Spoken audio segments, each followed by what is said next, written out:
Hey everyone, welcome to A Little to the Left. Here we try to take conversations about sex, gender, relationships on the left, further to the left. And today I am so thrilled. I've been wanting to do this panel ever since we started doing this series long ago on my channel. We're going to be talking about trans sex today. And I have an amazing panel of trans people with me here to have this conversation. We're going to bridge the gap between doing a little bit of education for the cis people, maybe for fellow baby trans, maybe for some eggs out there. Whoever needs this information is going to get it. And then we're also going to do deeper dives on other topics that come up in the trans community, talking about neurodivergence and sex work and all kinds of stuff today. So I'm very excited. Leah, do you want to kick us off and introduce yourself briefly before we get into it? Yes, sure. So my name is Leah, and I am a non-binary linguist from Denmark. And probably the most sentimental person I know. So I think you said hopeless romantic, and I really love yes, that. that's me. Just hopeless, and specifically hopeless romantic. So and also bringing the evil twink energy that we need and love around here. Elilla, how about you? Hi, I'm Elilla. I'm a Latina immigrant in Germany. I'm a trans woman and also a travesti, which is a Latina trans identity that matches my gender expression. I'm an active anarchist and anti-fascist in the local scenes, and also linguist, coincidentally. So there's at least two linguists here. There must be some connection. And Foxx, what about you? Hi, I am from Metro Vancouver, Canada, like the other side of the planet from everybody else. I'm a non-binary trans femme, and I forgot to put my pronouns there. It's she, they. And I am a fiction writer, and I have been kind of in like kink scenes and protest scenes for a long time.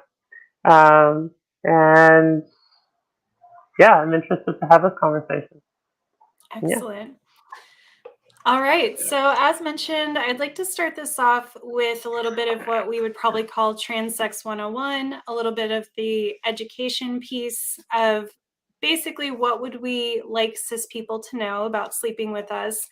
However, as I mentioned, I think this will benefit cis people, but I think it can benefit everybody. I think I know for myself, before I really realized what my gender was, this information would have still been really helpful.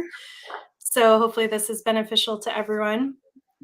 So I want to start off with, I guess I would pose the question to all of you. What is it that you think you would like cis people to know about sleeping with trans people? And what are some of the topics that come up in these dynamics that more people should get education and awareness around? And I'm thinking about, what words we use for certain things, the gender dynamics and the sexual dynamics that we want to see, the communication that we want to have, and maybe information about how HRT can impact sex.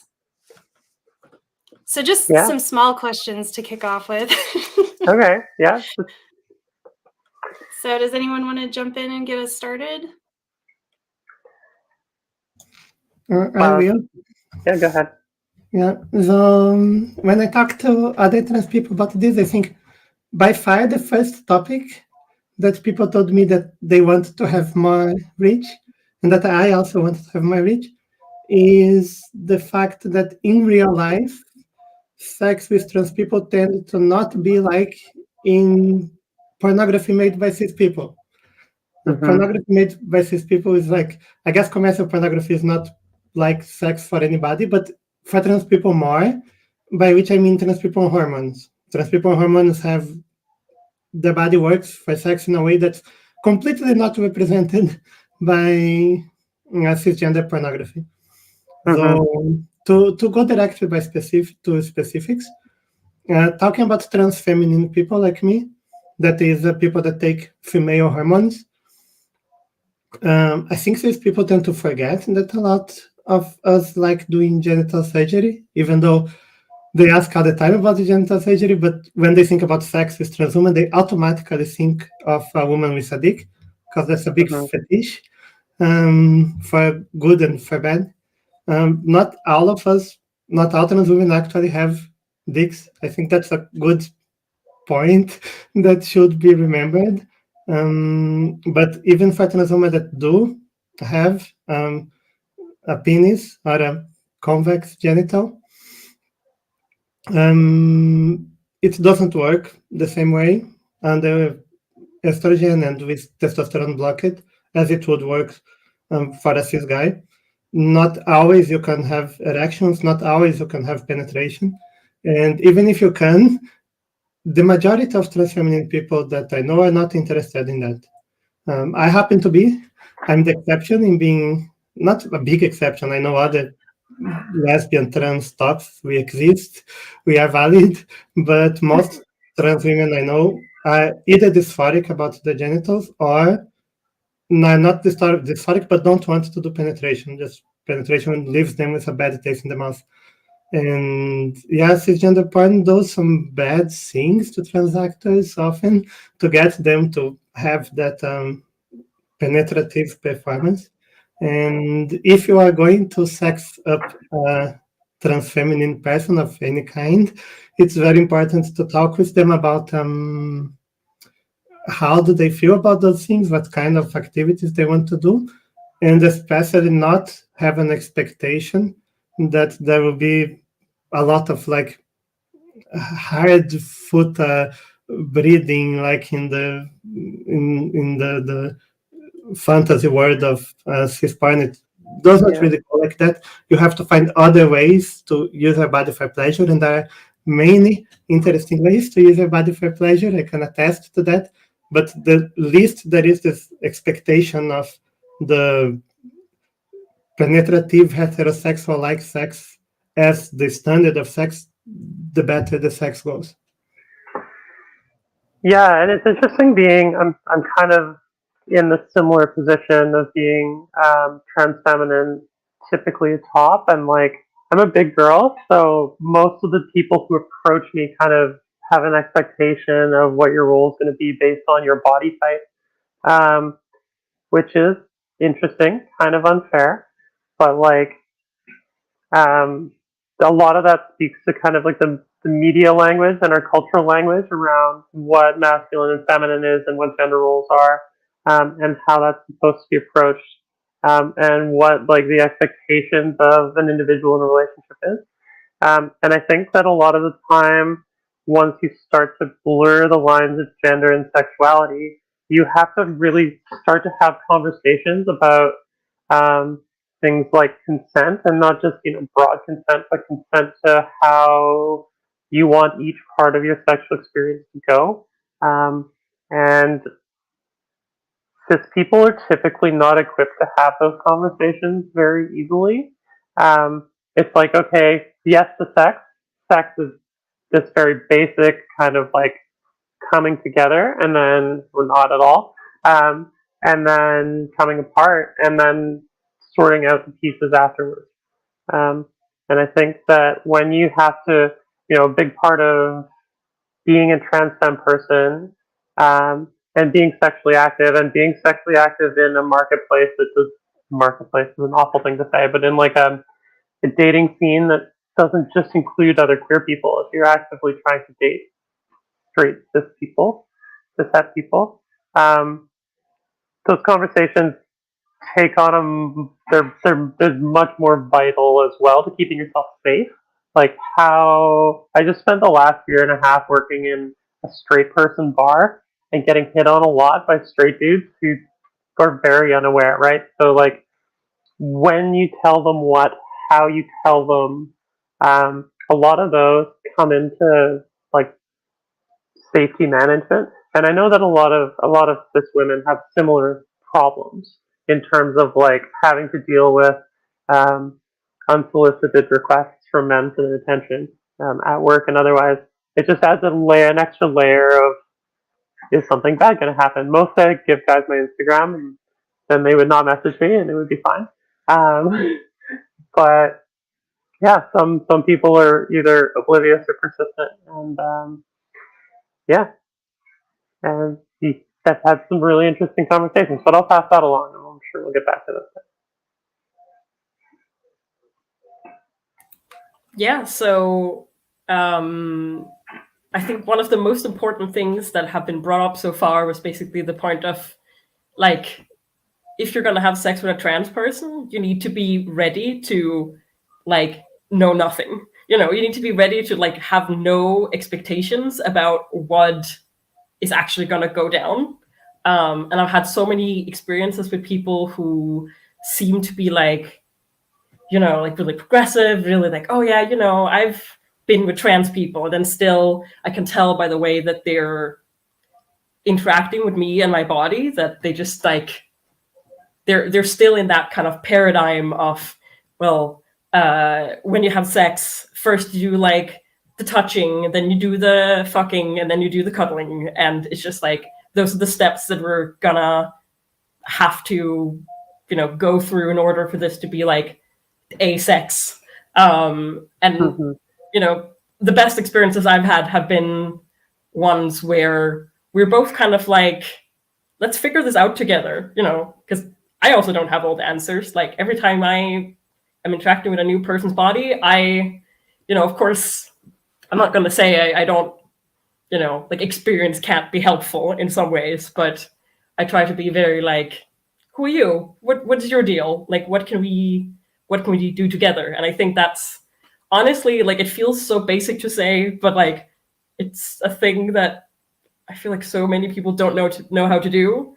And yeah, especially like, you know, not to stereotype, but especially like cis, mostly straight men, who will kind of like sweet talk me and like be like, oh, hello, handsome, like, you know, say all the things that they think I want to hear as like a trans mask, non-binary person. And then still, when we like get down to the deed, they'll be like grabbing for my boobs, which I paid a lot of money to like not have.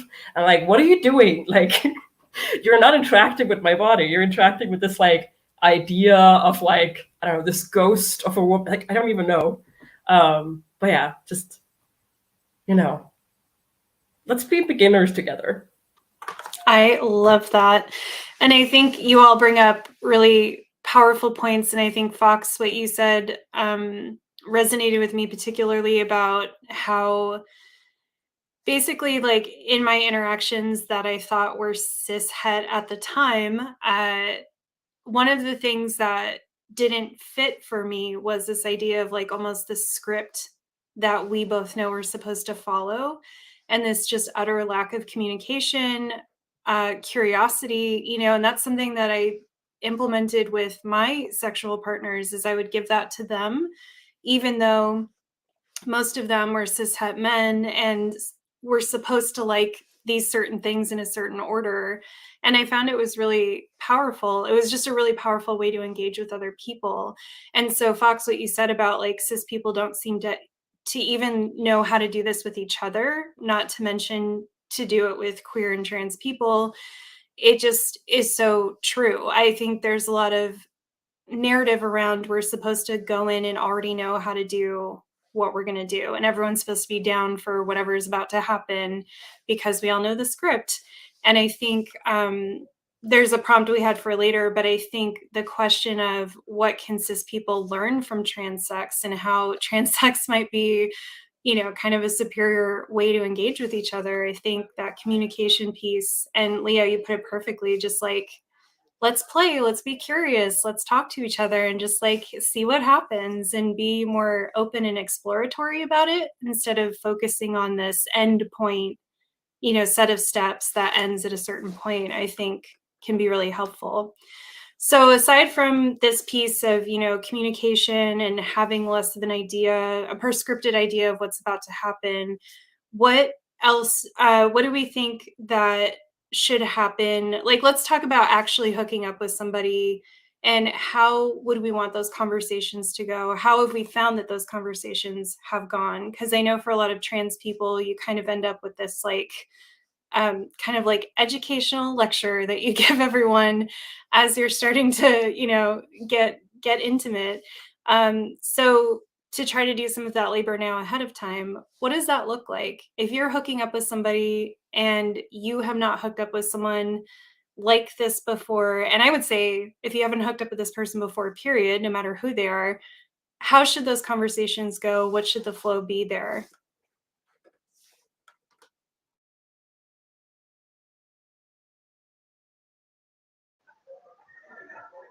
I think that I have a little bit of experience of dealing with people with different bodies by now, thank goodness. So like trans femme people who have had reassignment surgery, some trans mass people, and obviously having people come like hit on me. And I think the easiest way to start these conversations, it's way easier when it's another trans person, and you can just be like, so we both have weird bodies. We're both coming from it. Like, what are your pronouns? What do you like? What do you like to be called? How do you like to talk about sex? How do you like to be touched? And you know, I have some partners who like to be bitten until they can't handle it anymore, and some who don't like any pressure at all because it causes too much pain at a very low threshold. And so like being able to have those conversations in the moment too, because you're going to be treating people the way that you are by the experience that you have. And so being open to criticism and being open to being able to talk at the beginning about like, are there any taboos that you have? And I think that's especially in the kink community. There's kind of like a negative view of people with taboos, but I think that it's healthy for individuals to have boundaries that they are comfortable talking about and comfortable asking about boundaries.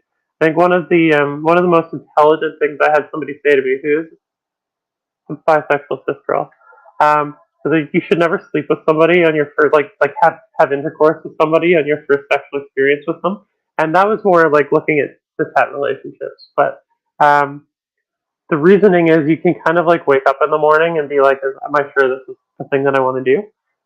But you still get a chance to be intimate with that person, like, you know, kissing and cuddling and touching within your boundaries and stuff like that. And I found that really valuable advice because you end up in a place where you can spend those hours getting to know each other, getting to know each other's bodies, and getting to know what each other's boundaries are without rushing into it. So normally what would happen if I'm getting into it with somebody who is new is that I tell them that, and then if they're pushy about it, then I won't see them again. And typically that doesn't happen. So it becomes a conversation and like, you know, cuddling and stuff, and then we both end the night on we didn't make a mistake, we didn't have an experience that we pushed our boundaries too far. And you can move the relationship forward in a healthier way. And like, if I were to give one piece of advice to anybody, no matter what your background is, it would probably be that. Yeah, I have to be honest and say that I don't really date cis people very much these days.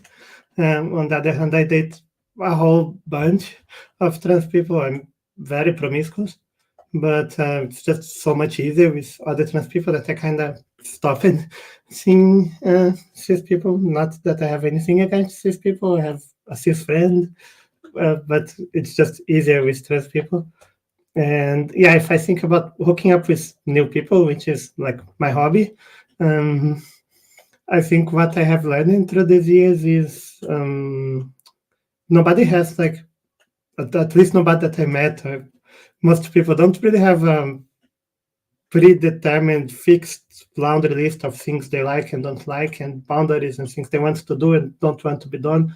You have some vague idea, but it depends on the day, it depends on the person, it depends on how you are feeling. I've had like many people tell me that they absolutely don't want a certain act to be done because like it makes them feel awful, and then 1 month later that's the new kink. And you have to like see that there is flexibility on that. And also, I don't know, let me think of some concrete rules that I like developed interacting with people. One of them is like, I look for people for what they're really into, like not just kinda into. Because if you ask somebody, hey, are you okay with this? They kind of say, yeah, I'm okay with it, but they're not really super enjoying that very much. And I feel like, why would we do something that's like kind of nice if we can do things that feel like mind-blowing good? So I just go like, do you want me to do this? Is a phrasing that I prefer to, is this okay with you? Or is this your limit or something? No, do you want this? Which usually works well interactively during the exploration. There's a troubling of the cuddle sex binary that trans people do a lot. Just at the sofa, hooking up and kissing, being all sweet to one another, starts getting a bit sexual. I'm going to put my hand somewhere. Do you want me to put my hand here? Does it feel good if I do this? And I think this is like a very good question that can be eroticized easily, and you can ask this again and again and again and make a crescendo that gets really hot. I really enjoy doing that. And also dysphoria is a thing that is also not that binary, not that simple. I'm very positive about my body, including girl dick, which I have a lot of fun with, especially since I had a cectomy, so I removed my testicles, which means I don't have testosterone producing capacities, but also the shape of my genitals is like unnatural, and I say this positively. It's a very good feeling for me. It's a feeling of take ownership of my body, and ever since then I enjoyed these genitals a lot. But so I expected that other people that would hook up with would either be like that, or they would be dysphoric, and then like they don't want the genitals to be mentioned or touched, or don't want to remember they exist. And I've met people like me, and I've met people like this, completely dysphoric.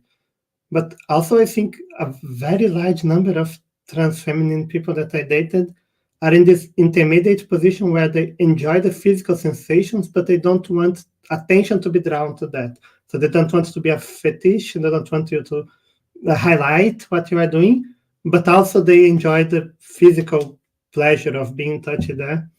And yeah, also I've met transmasc people who feel about that, about the nipples. And sorry, I have a bad cold, so I will be coughing a bit. But my go-to like realization in having sex with trans people, or with cis people for that matter, is that you can't really talk beforehand, make everything clear, and then you have the sex perfectly. You have during the sex, pay attention to how's the mood, how people are feeling, keep asking things. And that means that the asking of things, the probing, the exploration has to be part of the sex, which means it should be hot, it should be interesting, it should be erotic, and it's not hard to make it erotic if you put your mind to it. Oh my god, I feel like you're all like reading my mind, because like especially that thing, Elilla, that you said about like you know, you can't really like have a conversation in advance and then be like, now I got everything down. It's like one of those pieces of advice when I'm like thinking about it, I'm like, that, I don't know how like helpful that is to people, but it's also true. Like real life is messy, and you can't just like write a manual and then it'll always work. But yeah, I think one thing that I try to do if I feel like sexual things are possibly about to happen is that I'll just have a conversation about like absolute like no-goes, just because for me, most of the time I don't really know what I want to do with a person, but I know what I don't want to do with like any person ever. And that's pretty like, that's information that I can always give someone, and that will be like helpful for everyone involved to have. And that I really appreciate when like people ask me that question, like, and you can do it like in a really, as you say, you can do it in a sexy way where you're like, I really wanna touch you, like, but like just so I don't, just so we're clear, like, is there anywhere where I can't touch you? Because like, before we do the judging. It's hard to be sexy out of context. I swear, like works better in real life. Oh my god, that's so funny. Okay, yeah. But even go ahead. Sorry, even in the moment, right? You feel like corny, you feel cringe. If you never had conversations like this, there's like kind of a big social block, not only because it's a taboo conversation, but because you feel like that you are going to sound ridiculous. You don't. It's just a feeling. It's just a sensation. It's actually a relief when other people talk about things openly like this. But you have to get that feeling of cringiness, and you, like, it's a sheet of paper, you make a little ball with it and you put it to the side, leave the feeling of cringe and have the conversation anyway, because that makes everything goes much better. I think that's especially that about like, you know, being ready for the cringe is like a really important point. I think one of the reasons why people are so bad at like having like conversations about sex is that we all want to like seem like we, you know what we're doing all the time and just be like cool and just like, yeah, you know, I'm a sex steward, I'm an expert on the sex thing. And if you actually have conversations, you might, you know, suddenly reveal that there's things that you like maybe don't know and aren't sure about. Where if you just like go straight for the thing, like it might not be that great of an experience, but you at least don't have to get vulnerable. Which sucks, but I think that's a big issue that a lot of people will have. They don't want to be vulnerable. Yeah, absolutely.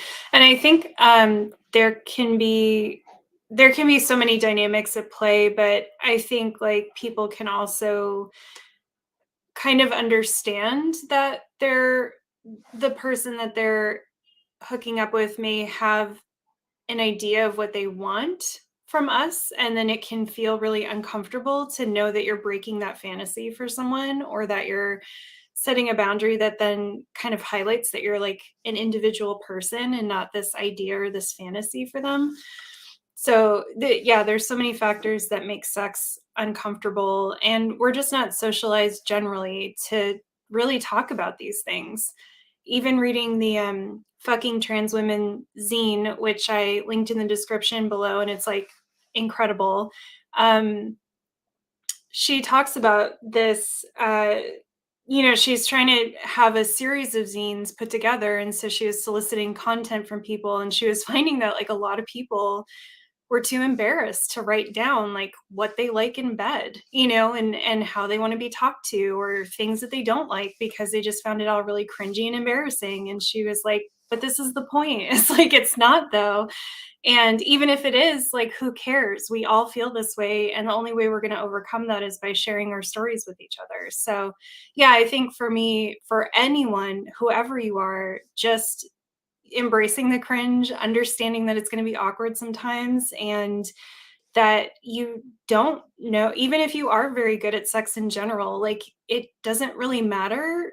It matters to an extent, but like every person is a new person, and even every interaction with that person is a new interaction. Something I find that comes through in a lot of trans stories about sex is that kind of fluid, like, yeah, I don't like this one day, and then the next day it's like all I want. We're not static people. We're not static. I can't think of the word I'm looking for, but it's got to be a flowing. I mean, we're queer. Like everything about us is kind of like crossing boundaries and, blurring lines. And I think the way that we want to engage with our bodies is like that too. It may evolve, but it also just shifts. And a lot of times we can't be boxed into anything in particular. So I think just that approaching stuff and just playing and communicating is really important. And I think also what came through for me here is I wish that more people, because I think Foxx, you brought up taboos. Hopefully I'm not attributing that to the wrong person. And it made me realize, like, I wish that it was more normalized to ask people, like, do you have triggers? Do you have taboos? How even in cishet situations, it's like we know the prevalence of sexual assault in women, And there's actually a lot of men too that have experienced things usually as children. So it's like, I wish that was more normalized too, to just be like, hey, is there anything that's totally off the table? Is there anything that tends to trigger you? Is there a way that I can make you feel safe in this interaction? And I find that a lot of cishet men really want to avoid those conversations because they want to avoid anything that might connect them with sexual assault. But then the problem is you're triggering people all the time because you don't know what their borders are around that, what makes them feel safe. And so you're just kind of charging ahead thinking you're supposed to know what to do. And that can be really hurtful for people. And that applies to all of us, Natalie says, finally, I catch a stream and I'm an ace trans girl currently doing sex work on my stream. Haha. Well, welcome, Natalie. Also going to include, Livy says, the educational tacos for almost every conversation you have with cis people as a trans person. Yeah, not just sex. Do you all want to talk about, I find it really interesting, do we want to talk a few specifics about, I'm trying to think of how to word this, just how, for instance, like specifically how hormones can affect you sexually. I guess we've mentioned, I find it really interesting that, how we may be interested in bottoming or topping and what those things look like, how conversations about penetration might go, how we approach these things. The sexual dynamics, so the idea of how people approach us and expect things ahead of time. Do we want to talk about that a little bit? I think especially with hormone therapy, if it's comfortable for you all to talk about, I think that's something that people do not understand at all and have never even thought about. So I find it really fascinating as someone who doesn't, at least now, have interest in hormone therapy. It was something I was really happy to learn about and be able to be more sensitive to and just more educated about. Yeah, and I think I find it a really interesting topic. I kind of came into transitioning not knowing exactly what path I would be, and I ended up starting HRT 3 years, little longer than 2019, so 3 years ago, and late 2019. And I kind of went into that being like, I do a lot of physical work. I don't just want to go on a high level of testosterone blocker and then not be able to do my work or start doing my stuff at work. I kind of want to have a different trajectory for the way my hormones go. And I think that's one thing and so when I started blockers, it was 8 months after, because my testosterone wasn't really going that well. I kind of have played with the dose a lot, and even on a Rebazone spironolactone, and even on a really low dose, it will kill your libido, and not just because of it is taking away testosterone, but also partly because of the way the medication works. And there are other types of blockers out there, but typically, lowering your testosterone is going to affect your libido. Moving your hormones around is going to affect your libido. And I know lots of trans girls who do get pretty aroused from having very high levels of estrogen as well, even if they are on blockers. But that can also change how you physically respond. I stopped taking them 4 or 5 weeks ago because not being able to have sex with people is a problem. So we're gonna see where I'm at now, and I have to do doctor stuff this week, so I'm gonna see where it's at and make some decisions on my health care going forward. But yeah, you can kind of micromanage your hormones to do that. It's something that a lot of doctors, in the medical profession for trans femme people, again, I'm in a place where there's a lot of trans women and trans femme people and people who are transitioning in a medical system that has a lot of experience with trans feminine people transitioning. But they also have kind of a script for how it's going to go, how it should go. I've had doctors kind of ask out of the blue if I wanted as part of their like screening questions if you want gender reassignment surgery, because it is possible to get it government funded here, but it is like a 2-year wait list. Or and having to be able to have that conversation and be like, here are my personal goals right now. It's weird talking about sex with doctors too, but also one of the most important people you should be talking to about. And I'll pass that one along for now. I think I've run out of things to say in my brain, and I'll have to think about it. I think there's two interesting conversations to have about HIT. I mean, there's more, but the two that I can talk with more propriety about, it's the libido conversation and the how those penis work when godic conversation. Mm-hmm. That's just separate things, but now let's talk a bit about libido first. So I'll start with me. I consider myself like hypersexual for most of my life. I was just like very horny all the time since puberty struck. And I couldn't really act on that because I felt dysphoric living as a man. Mm-hmm. And that was a horrible feeling that I wanted to have sex all the time. And when I did, I felt awful about it. Mm-hmm. So when I started HIT, my libido disappeared, just none. And I thought I had gone ace. And I thought that I would not have sex again. And that lasted more or less 1 year. And then I found out ways that my new body profile could be aroused, but it was different. It didn't work as my previous libido. And my experience, and it's a thing that I heard a lot, both from trans femme and trans max people going the other direction, though it's not 100%, not for cis people, not for trans people, but as a general rule of thumb, it seems that people with a testosterone dominant endocrine system tend to have more of what's called spontaneous libido, which is just you get an erection, you get randomly horny, and it feels almost like a compulsion that you have to have that need satisfied.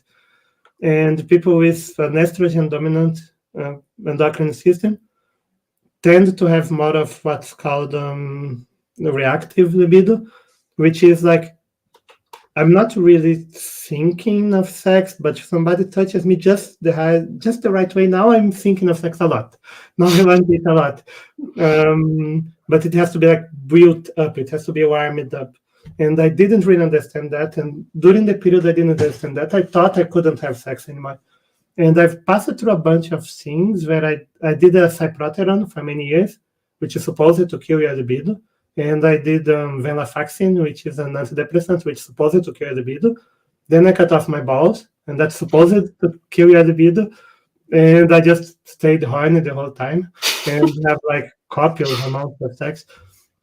So there's a lot of individual variation. There's a lot of context, identity.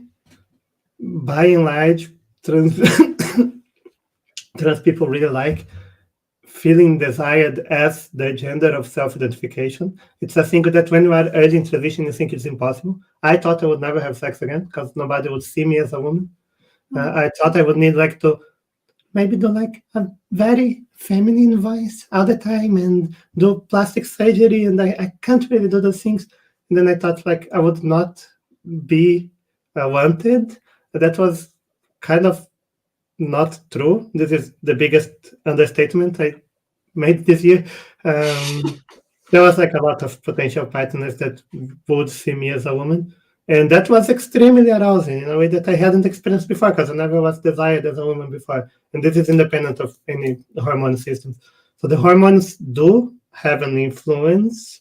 For example, I can have erections, and I'm basically top most of the time, but I can't always have enough erections to top, in which case I just use my hands or use toys or use other things like lesbian women have done since the start of time. And it's still perfectly satisfying for me. But sometimes I can't get a full erection. I think you mentioned before Mira Belwes's seminal Zine, Fucking Trans Women, which is really good. we lost Mira recently to Mhm. cancer. It was sad. I knew her from Mastodon. It Mm. was like a mind-blowing zine, and it's like first time that I see somewhere in writing that kind of thing that was happening between me and other trans people. And Mira says in the zine that her girl cock is temperamental. That's a kind of that you can't pressure her into being like active role of penetration. If you pressure her, she does not work in that role, and then she's basically a clit. She being the pronoun for the genitals here, that she's a big clit, and you use her the same way that you would have fun with a clit.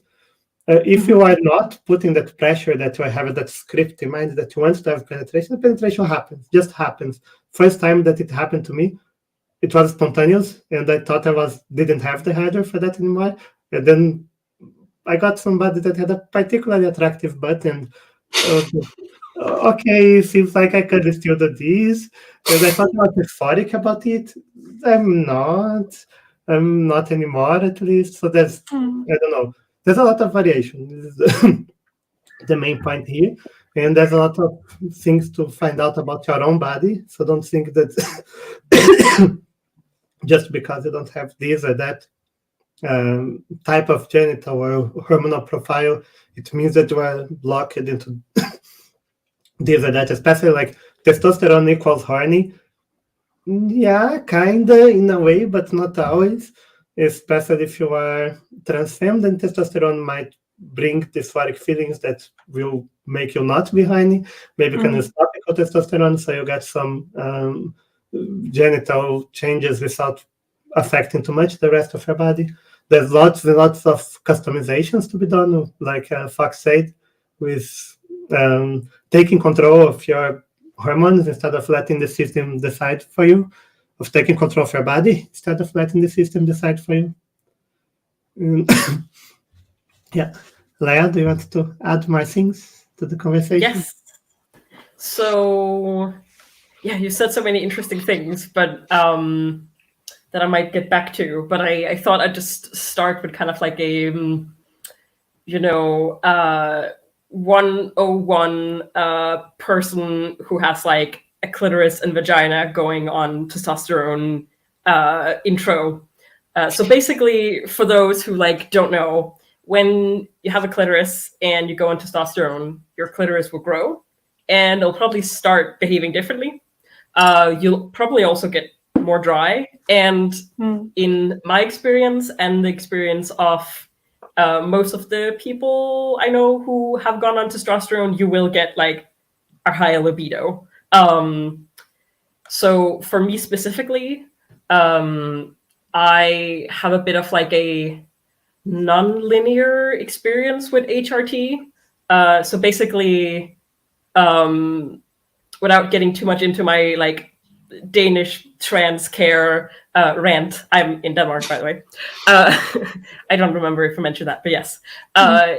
Being like non-binary, like the Danish trans healthcare system is just like not a thing. You know, you're a trans boy who wants to be a boy with all the boy things, and like, you know, you get the full package or nothing. So most of us have to kind of figure out, you know, paying out of pocket, figuring out kind of like solutions on their own, on our own. One popular option in Europe is Gender GP, which is a London-based, I believe, company. But basically, yes, I was going to talk about myself, and yes, but you know, just trying to give some context for, you know, for all the people. But yes, so I have been like on and off for a long time, been microdosing. And what microdosing means is basically like taking not like a full dose of hormones. Some people will do it like where they will, you know, just like start microdosing and just like be on that microdose forever or however long they want to. For me, it's more of like a like I will have like a short time of being on hormones and then I'll go off. And that's for many reasons. One is just that I kind of like being a bit like of a gender mystery to people. And also, you know, I'm a classical singer, and I like to say that my gender is soprano first. It's very dramatic, loud, likes attention. And I'm just like not willing to give that up for like a full dose of testosterone.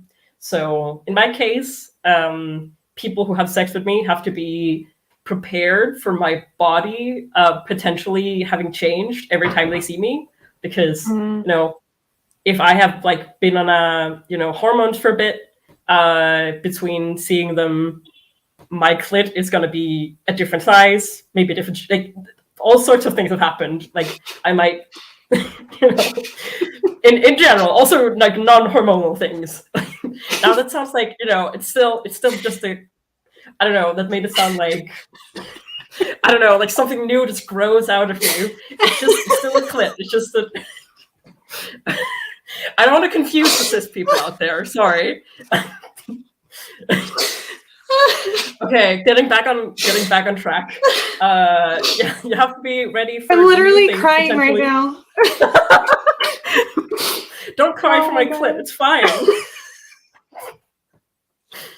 It's okay. We're very happy together.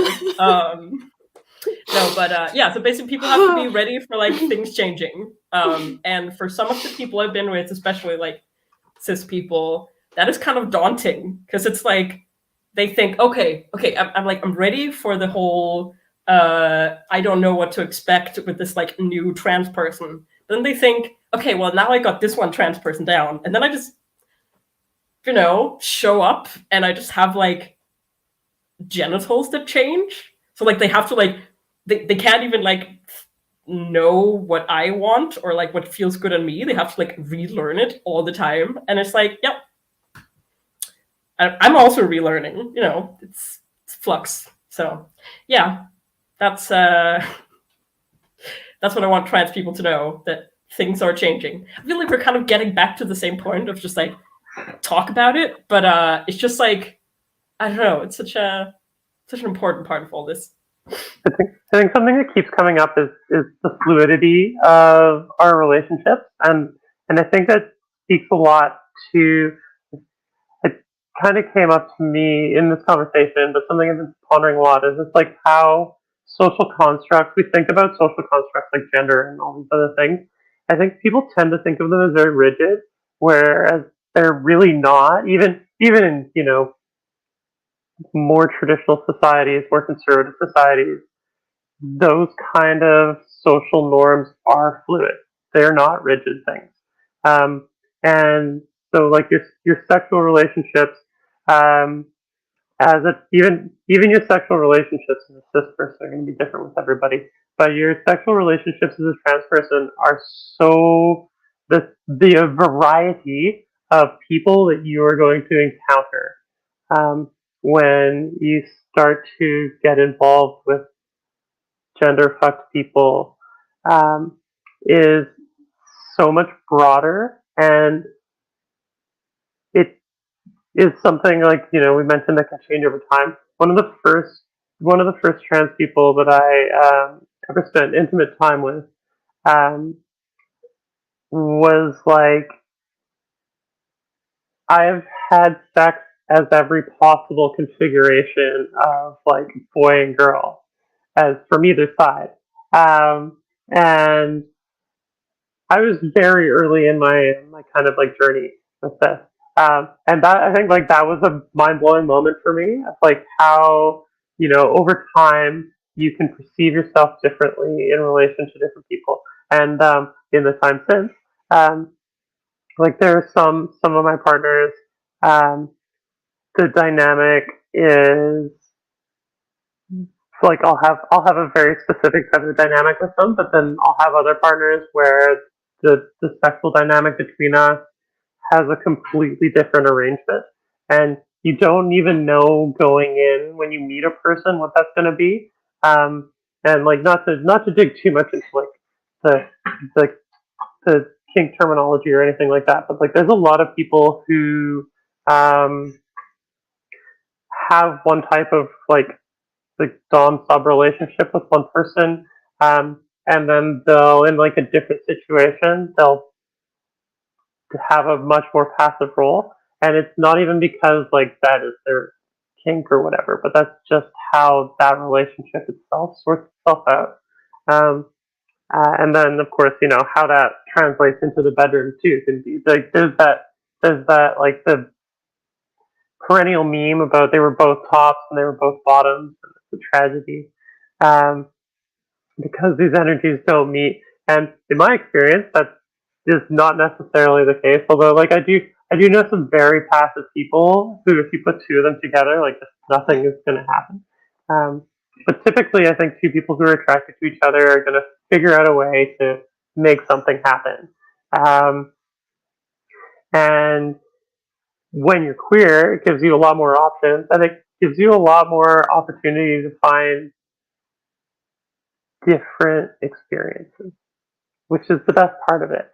And I think cis people are afraid of that a lot of the time. And like my experience dealing with cis guys hitting on me is either they don't realize what's going on, or, and like I don't know how they don't, but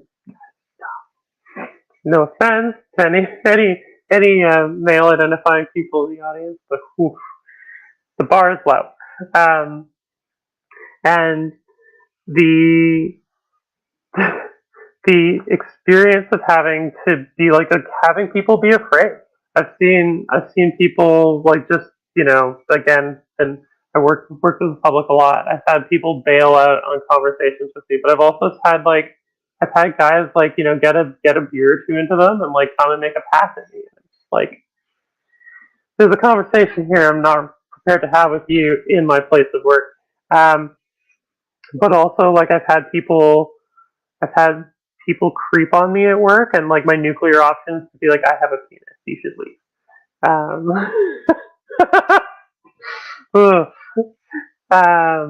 And they typically do, and just like this is a story. I had a guy sit at the bar for like 3 hours and make like really lewd comments about me to a coworker, and you know, ask him to go figure for coffee. I don't really think you want to date somebody like me. And then like the conversation got to that point where I was like, dude, you don't want it, I don't want it, this is what's going on. And watching that person have like a switch flick in their brain, how they treated me as an individual, it went immediately from like creepy lead comments to, oh, sorry bro, totally not a problem bro, like whatever, you know, fist pump. It was fucking creepy. That's how a lot of cis-het people who are not comfortable around queer people act. They have an idea in your head of what you are based on whatever. In fact, I came back to the bar months later. We didn't serve him. So, yeah, I think that's something too. You can be blindsided by it if you're a cis person, and like be cool about it. Mm-hmm. Like there is a graceful way to leave that situation, and there is a not graceful way to leave that situation. Yeah. Right. Yeah, I find with cis people, I think a lot of it, I think it's funny that often I hear the definition of cisgender be like, oh, if you don't think about your gender, because I'm like, cis people think about their gender constantly. They just don't necessarily know that's what they're doing. But I think so much of the cis experience is like, what does this say about me? Like everything is filtered through, what does this say about me? What does it say about my gender? What does it say about my sexuality? Instead of just like vibing and being like, I don't know from day to, you know, like I may not know things about myself, and like that's cool and that's exciting, which I think is the queer experience. Cis-het people tend to, or even cis gay people tend to, filter everything through like, oh fuck, like what does this say about me? And it rattles their identity, and then it's that attempt to reclaim what they think they know about themselves, instead of being open to like, Oh, okay. I didn't know that was there. I didn't know maybe that was something I was interested in or open to, or that I felt this way, and just kind of rolling with it. So I think for me, that would be like my biggest thing that I would pose to cis people is like, be aware of how much you're thinking about your gender and performing your gender and your sexuality all the time, and work on that. Like work on like, can I be more fluid? Can I be more flexible? Can I be less rigid about this? And can I be less afraid? And who cares? Like, what does it mean if maybe I'm bisexual? Maybe I'm whatever, is that really such a bad thing? I don't think so. But I think you bring up a really good point, is the fact that cis people perform gender deliberately all the time, but they don't think of it in the same way or at all that they're performing a gender. Mhm. And all you have to do is like take a trip to like the toiletries aisle in the grocery store, a drugstore, and like look at how they market body products to men and women, Mhm. and how like I saw Axe body spray, which is Link's over in the UK, and they had like skateboards and fresh baked cookies, or some like sneakers and fresh baked cookies was the sense that they were selling, and it's like you're deliberately selling an identity based around these identifiers that people are constantly reinforcing. They're making conscious choices. As if I buy this one, if I smell this way, then people will think I'm a woman, and that would be bad because XYZ, this is what I think about women. Or the other side is, well, I might smell like a dude, and then like they'll think I'm a dyke and they'll beat me up in the bathroom, or they'll start Mhm. avoiding me. I'm going to start to lose social opportunities. Like that's a hidden conversation, and that this that people do not have, Yes. but they participate in all the time. Constantly. Mhm. Constantly. I had a boyfriend who was afraid to order salad in public because he worried because his dad thought that salad was gay. Take I mean, reusable this is the shopping bags level to the that, store. Sorry. yeah, and it's, oh, what did you say? Taking reusable shopping bags to the grocery store apparently is a gay thing to do. Well, caring about anything is gay, unless it's Mhm. like guns or boobs or, whatever. But the thing is, there is it's not really a reasonable fear, but there is a real fear there, because if you are a cis guy and you are seen failing masculinity, that can bring direct violence to you, Absolutely. exclusion, can bring all sorts of drastic consequences. And so it's not coming from nothing. There is a concrete reason that men will go and, oh, I will buy this um, uh, lotion to hydrate my skin because this is the manly one with black lettering and things, because that's safe in a sense that I won't get mocked by my co-workers if somebody spots me with this. I won't become the butt of jokes at my company. So it's a constant fear. I keep dreading the moment when the capitalists are going to find out, like, all the small identities in the queer community and start marketing for everybody, Mhm. And there will be like non-binary deodorant and asexual scent for body gel or whatever. Evil twink Axe body spray. Yes.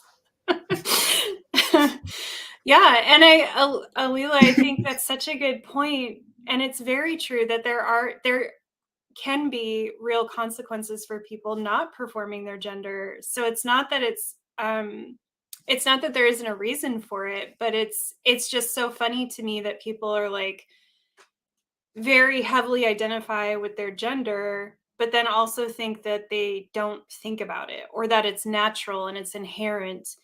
I have a friend, my best friend's pregnant right now, and she's been trying to buy baby clothes. And she's like, I just want some gender neutral shit. Like I just want like some greens and some whites. And she's like, I can't find it anywhere. She's like, not only is the stuff color coded, but she's like, the girl stuff is sparkly and all of it. She's like, it's either hyper masculine or hyper feminine. And she's like, I just want some like neutral shit. I don't want to think about this right now. And I think cis people don't think about like how we're indoctrinated literally before we're born into this performance. And it is true, if someone steps away from that performance, they are called out. It is recognized, and people try to kind of bully you or pressure you, or there's ways that people can subtly try to get you back in that box. And I think cis people, instead of just going along with that, use that to understand the trans experience, and use that to see how arbitrary cisgender and transgender even actually are. I read Transgender Marxism, and one of the essays in there said transness is ontologically primary. And I think that that's so true. I think, we think people are cisgender by default, but I think we're actually trans by default, if anything. And cis is the thing you really learn to perform. It's the thing that you adopt. But, cis people would think that that's bonkers. I think the idea, I would definitely agree. And I think the idea is that, like, you're imprinting an idea of a person onto them. And parents do it. And I think like, this is largely a colonial idea of child raising. It's not exclusive to the West, but, like, it definitely has, like, a colonialized structure to it, where you have this expectation placed upon the next generation that has kind of gone down the line of, like, you're passing on names, you're passing on ideas of who a person is supposed to be even before they're born, right? And I've seen some stuff. It's interesting looking at how the evolution of gender and, like, the discourse around gender has happened, because I've seen some stuff coming out of the U.S. where you have Republicans and fundamentalists going and saying, okay, we'll take your argument. We'll say that we'll talk about gender assigned at birth. We believe that gender assigned at birth is a fundamental part of who individuals are as a human being and part of their role in society, and that needs to be defended. And so, like, that's been taken and kind of moved by bigots to reinforce their positions on these things. And so, like, I think there has been this kind of understanding, because transness, depending on your society, over a long period of time, has either been persecuted or been neutral or been celebrated, or just been a thing that you're not thinking about as a society, because who you are as an individual is something that is generative, iterative from who you were born as opposed to the iterations that came before you defining who you were supposed to be. And I think those are two very different ways of looking at things, and it's not exclusive to cis and trans people, but I think that, like, transness and queerness largely, more broadly, holds the key to that kind of discussion. As on the one hand, we're being defined by those who came before us with expectations of who we should be. On the other hand, our communities see us as a whole person and bring out from within us the person that we desire to be. And I think that queerness specifically speaks to a community that brings out the type of people that brings out from within the type of person that a person wants to be, as opposed to imposing that on them. Although you do find that sometimes in certain circles, it's like, we talk about with trans femininity and gatekeeping, or trans masculinity and gatekeeping, or queerness at all and gatekeeping. It does happen, but, like, largely it's a community that is about generating an iteration of a person that comes from within them. And I think that is something, like, probably the biggest thing that we give to the world. Like, all of this is kind of making me think of, like, one, like, possibly like real piece of advice for the cis people who might want to fuck trans people, and that is, like, realize that whatever thoughts you're having for the first time being with us, we probably, like, thought about this, like, a million times. Like, whatever kind of, like, realization you're having about, like, oh, I thought, I was a straight guy, but, like, I actually, like, really like your flat chest, I actually think is kind of hot. Like, what does that say about me? Like, I don't know, like, who even am I? I am like, personally, I know for some people they don't want to have those kind of like educational conversations with people, but for me, I will only have sex if I care about someone enough to like kind of, do at least like some emotional labor, and of course expect some emotional labor back. And I'm happy to like talk about, oh, like, what did this experience like make you feel about like your own gender or your own sexuality or whatever. But just like, please remember, like, this is not like probably not like a revolutionary like experience for me in the same way that it is for you. Like, this is one area where, like, we've been talking a lot about like not being an expert on anyone, but this is probably a thing where I don't know, I don't want to say I'm an expert on gender, but I've probably thought about like longer than you. So like, I've had to come to the, I've had to figure out a way to like exist in the world while knowing that, if I'm on Grindr, I get matches. If I'm on Her, I get matches. If I'm on Tinder, like, that's so, like, that's not supposed to happen. Like, I'm supposed to be like, I'm supposed to like be in a category that is kind of has a specific like target demographic, but like, like, this is something I think about all the time. And for a lot of the people, especially, I keep coming back to like, I personally, I prefer to have sex with trans people, but like, there just aren't that many trans people in the, places that I am. So I end up being with a lot of cis people. And for those people, it's like, yeah, I'm really happy to have the conversations with you. But like, if you have a thought like, it's kind of like interesting that you have like, you're like non-binary and you also have a girl's name. Like, have you ever thought about that? It's like, yes, all the time. Never. Like, all the time. Oh my God, like, really? What? What? I have to do something about that.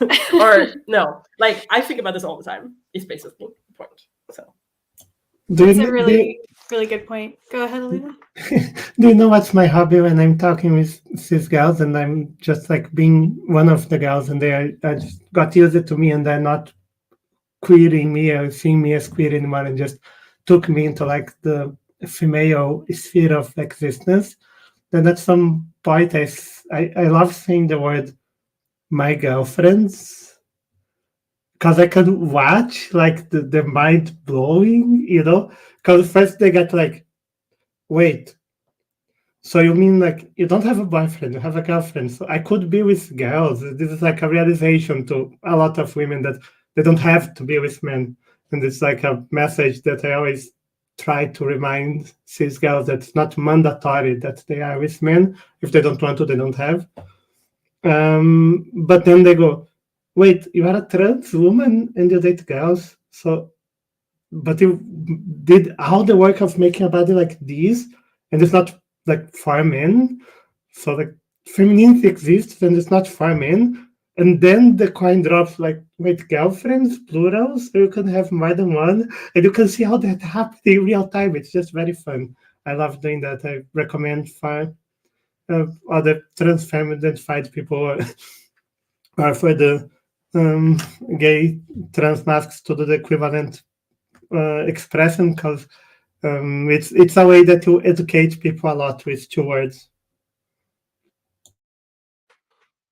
My sister had that with her daughter. My sister is bisexual as well. And I don't know how it came up, but she said something about like marrying a girl or like having a wife or something. And my niece was like, wait, women can't marry, or girls can't marry girls. And my sister was like, yeah, they can. And she was like, oh, I'm going to do that then. It's like, if we just know that it's an option, a lot more of us would probably opt into that. All right. I wanted to talk a little bit about getting into things like touching, desire, because I know for a lot of trans people, and I think it's come up in conversation already briefly, sex and sexuality and intimacy, again, are not usually so binary as they might be amongst cis and especially hetero couples. So let's talk about the politics of touching. One of you put in here cuddle promiscuity, so trans for trans being very community binding, and just the I think touching in general is something that comes up in a lot of trans narratives, the desire to be touched, the needing of physical intimacy, and often when people transition, they find that they're touched less by the people around them. So do y'all have any thoughts about cuddling, touching, desire? We could also touch on kink. I think kink would be really fun to talk about as well. So any thoughts you have on that? I think one of the things that you're most afraid of when you start to transition is that people are not going to love you or be attracted to you. And that's a lot of, internalized transphobia and homophobia that's coming from outside a lot of the time. But also, there is that, especially if you're if you're a person who lives away from urban centers, if you're very isolated and you don't have a community around you, that is a thing that happens quite frequently. So there are a lot of touch-starved trans women out there, touch-starved queer people in general. Although I think that goes back to cis folks too, especially in North American, waspish society. You don't have a lot of physical contact between people. It wasn't until I started hanging out with, in the rave scene and the kind of hippie West Coasters who are hug everybody, get super high on acid and hug everybody. And there starts to become a real feeling of reassurance when you start to be around somebody who is willing to be seen in public with you and be touching you in public, be interacting with you around other people. And private intimacy is great, but there's also something about just it's kind of a joke, I think, at this point, but just holding hands with people.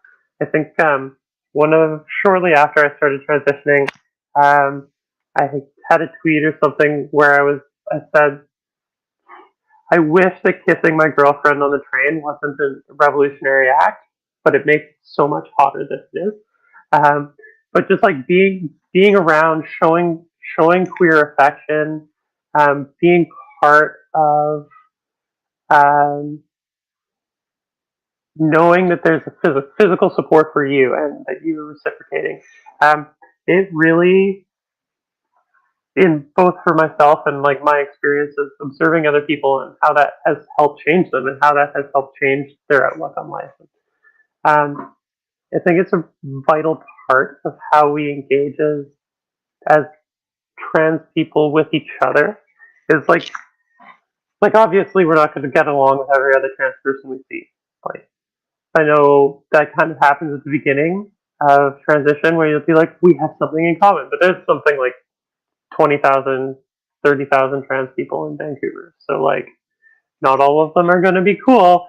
Some of them are going to be not super cool. You kind of learn that, but I think if the opportunity is there, there's a gravitation towards at least let's cuddle and let's give each other hugs and let's provide each other with the things that society didn't and society refused, so that we missed out on at previous parts of our life. I'm going to let that go on to somebody else, but that's my thoughts on that topic for now. Yeah, so it's a wide topic. I think I will stay with talk about what you know, because I found here being in Germany, I found a kind of queer community that was for me completely unexpected, completely by accident, and that I have thrived into a lot. Because, okay, so see, up until my transition, which I only did after I immigrated because I was too afraid to do anything in that direction in Latin America. So I transitioned pretty late. I transitioned at 34. And I expected that I would not date anymore because nobody would be interested in me.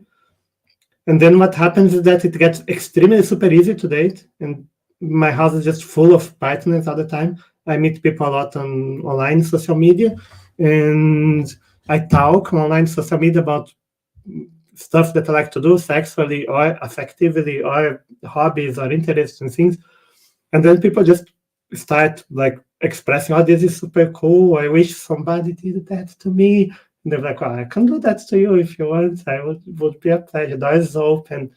And before I knew it, like I was doing my PhD thesis, which I have since dropped because of transphobia in academia. Anyway, another study. But I was in a moment when I was dealing with this episode of transphobia in academia was really like killing me, was being awful. And then I look at my sofa, there's like 3, 4, 5 trans people just cuddling, hooking up, watching Hackers 1995. Nobody can open a pickles jar because everybody's on estrogen and everybody lost the grip strength. And I try to reach the promised pickles. And I'm a bit older than most people in the scene. Most people in the 20s or early 30s. And I found that I really like, I don't know, provide support to people. So cuddling, affection, but also encouragement. And also, I desire you as a woman, which is very easy for me to do. And it's very sincere, my attraction to other queer people.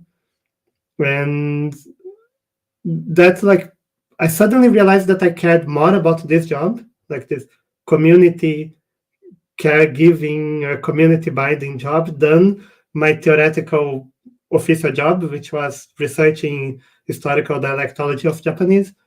I have fun with the historical dialectology of Japanese, but I care more about my trans community that just emerged without me knowing about it.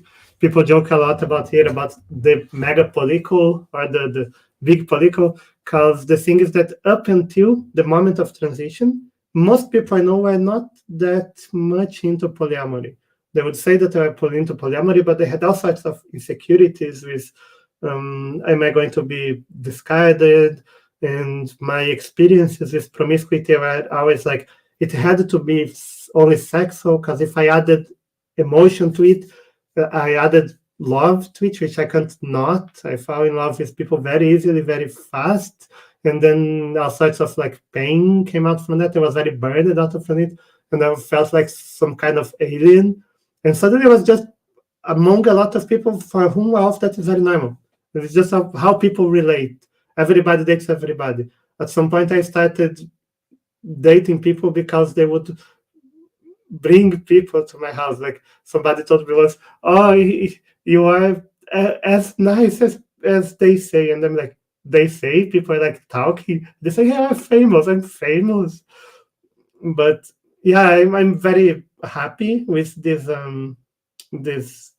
I keep using the word community, but I want to define what I mean here. People help one another with money a lot. People help one another with hormones. I distribute a lot of hormones to people in Minecraft all the time. People fight for one another. I've seen like tiny little trans girls that are extremely sweet and the most delicate little cat girl can imagine, just become like a ferocious monster when some asshole on the streets talk crap about her girlfriend.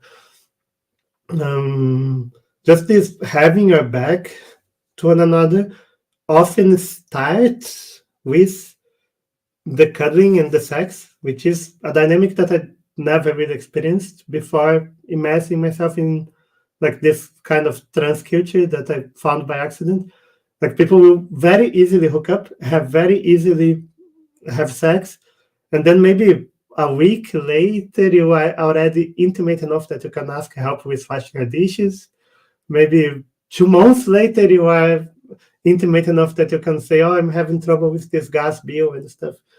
And yeah, it doesn't always work as nicely as I'm portraying here. There's of course lots of conflicts and stuff, but just the fact that every trans person I know feels extremely happy to see their partners hooking up with another person, because they have this feeling of like almost desperation of, you waited so long for this, you struggled so much to get these hormones, that like disease wants to kill us, and we can't even have guns in this country, and the fascists have guns everywhere. I was bashed on my head a month ago, so I have a cool Antifa scar now from literally fighting the fascists.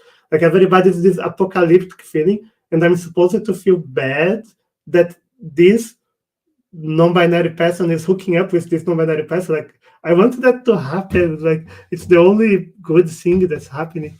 So having people that share this like feeling that love is good actually and should be happening, which is the feeling that I think creates that fluidity I talked before between sex and cuddling, and things just get kind of fuzzy and people are just under blanket for a long period of time, and sometimes it gets sex or sometimes it's not. I really enjoy this kind of culture, and when I say that like I don't hook up with cis people much anymore, it's not really because of cis misconceptions about trans people, but just because I enjoy this kind of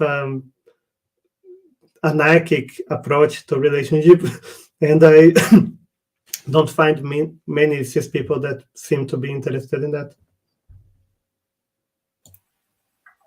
Yeah, so before... Sorry. Oh, sorry? You go first. Okay, yes. So before I like add my piece to the conversation about touch, I just want to add one thing, which is, you know, I am also, it seems like there's a lot of polyamory going around here. I know that in Denmark, there's a big issue with kind of polyamory being portrayed as like the cool, you know, progressive way of being in relationships. And personally, one of the main kind of issues in my romantic life, you know, for the last many years have been people who like feel like they have to be polyamorous and they really aren't. And that just sucks for everybody. But anyways, I just wanted to add that because before I go on to, you know, gush about my life as like a polyamorous romantic. Anyways, so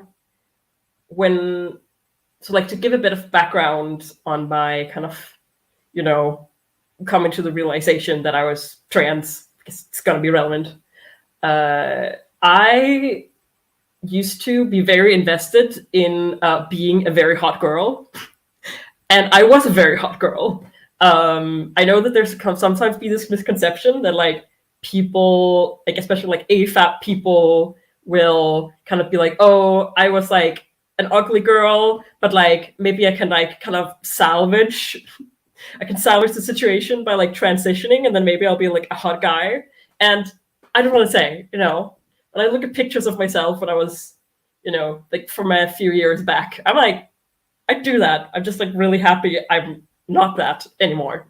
But basically having to accept not being like a hot girl anymore, and like always knowing that like no matter what, like I have this to bring to the table,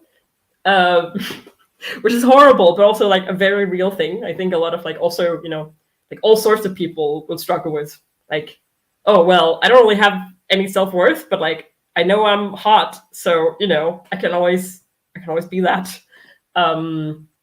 And I'm happy to say on the other side of like, you know, getting top surgery, being on hormones, that like people still think I'm hot. And the people who think I'm hot are like way more fun.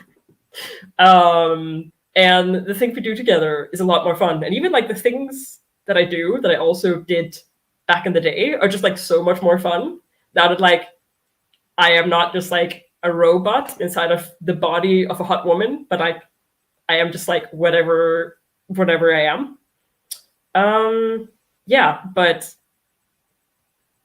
I don't know where I was going with that, but basically I just wanted to say like, yeah, it really resonated with me, the kind of fear that some of you were talking about of like, oh, am I ever going to date again? But also I resonate with the fact that what you're saying about, yeah, yes, absolutely, I am dating, I am smashing, and cuddling. So, can recommend if you want to.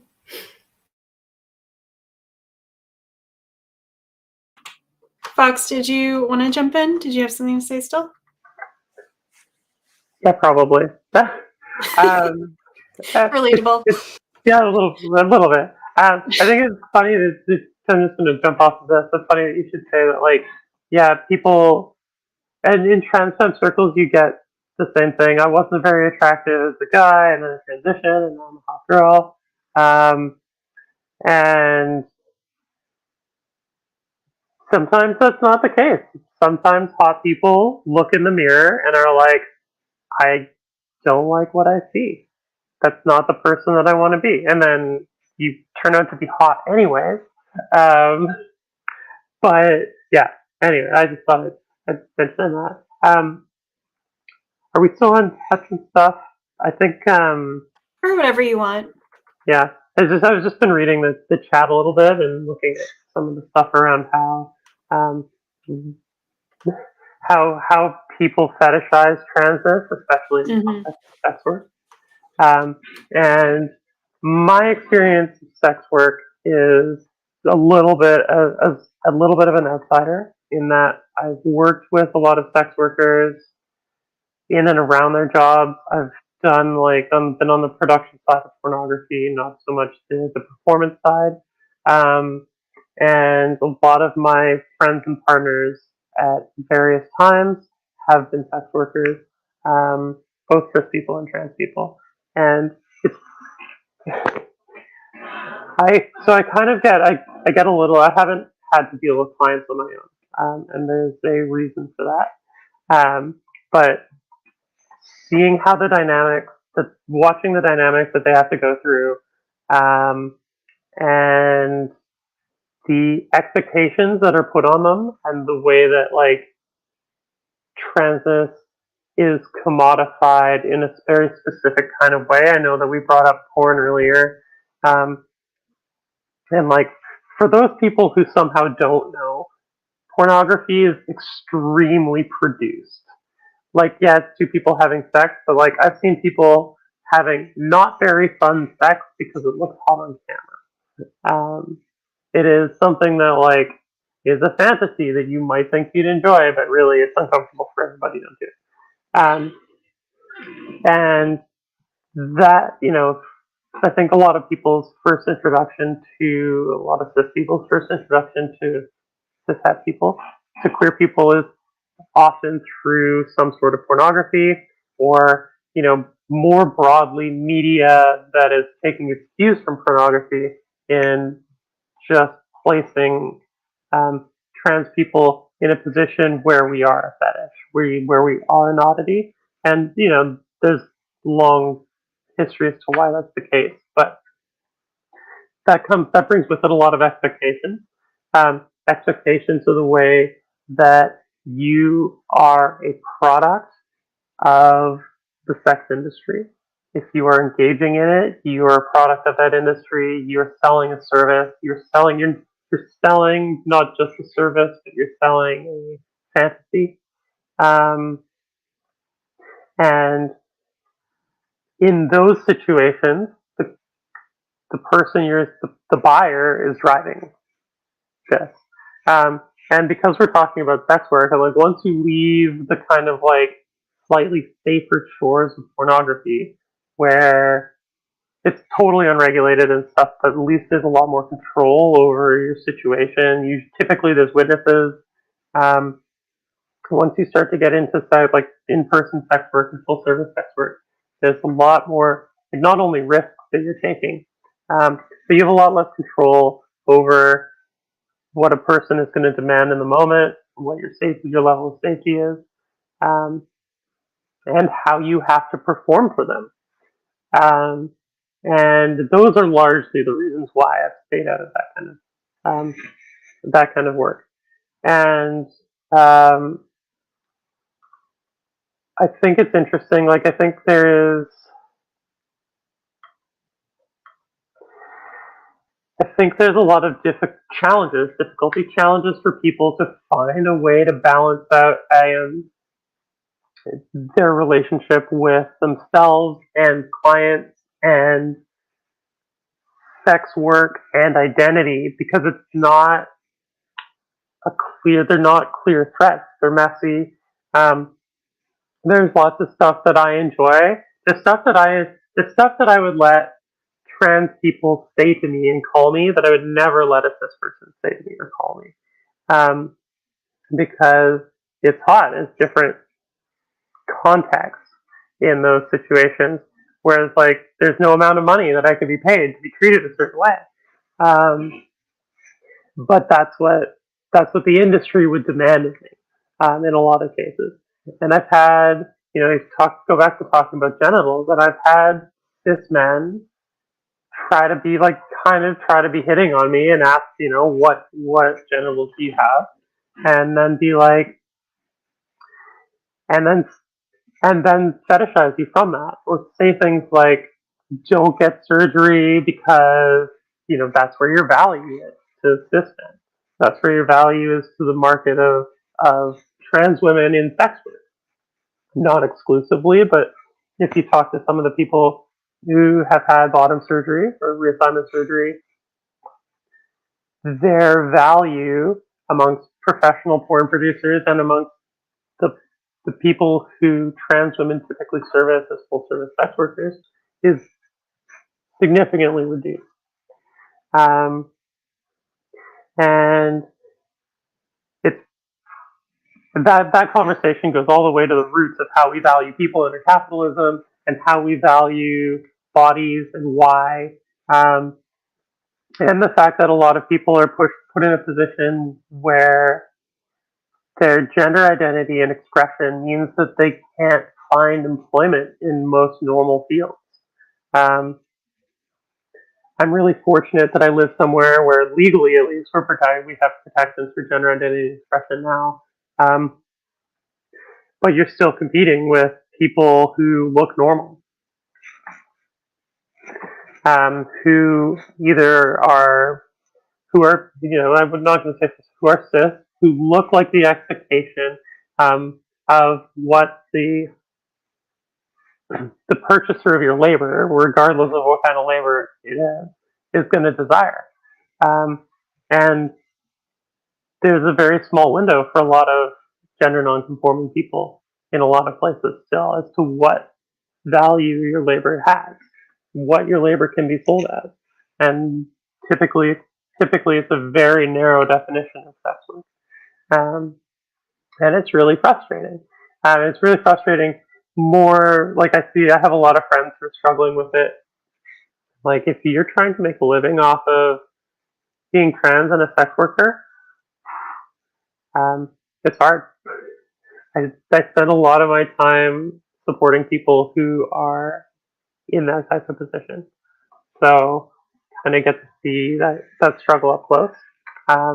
And the society doesn't make it easier for people in those positions to do that work either. That's a whole separate conversation, though.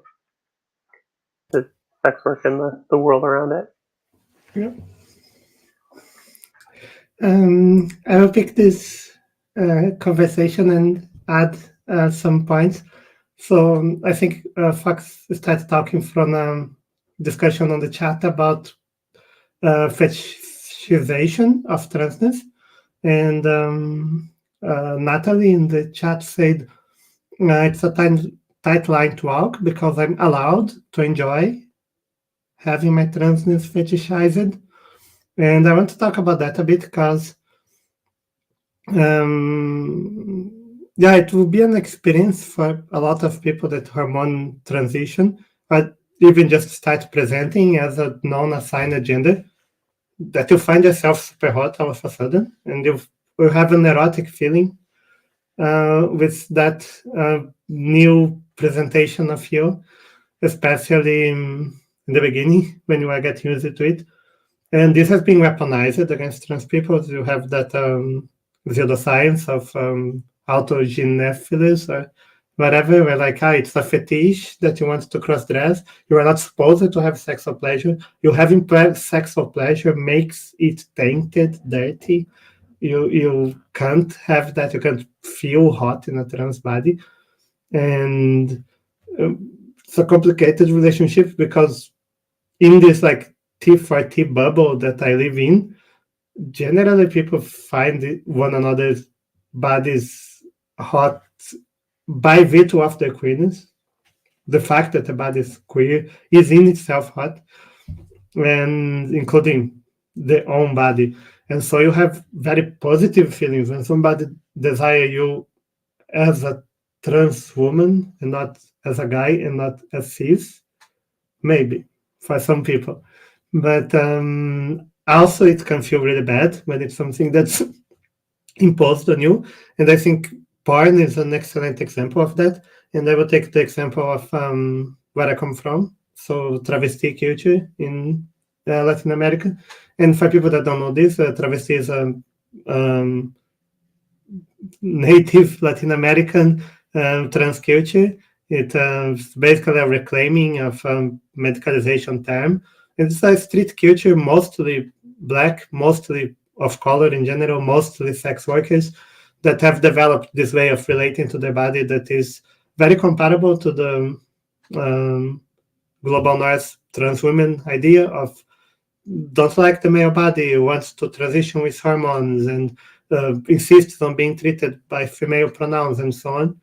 But also travestis have a much more open and often like transgressively open relationship with the sexuality, with fetishes, with being hot and loving it.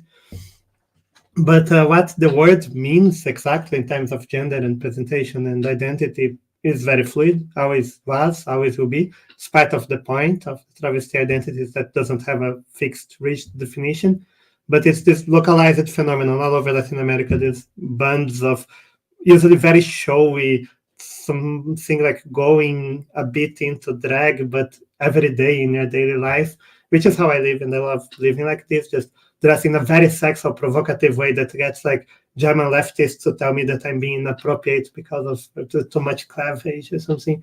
So I fetishize my body all the time. I show my body all the time. I had like to deny myself a body like this for 30 years, and then I had to fight like tooth and nail to have a body like this, and now I want people to see it to the extent that it's consensual and appropriate and so on.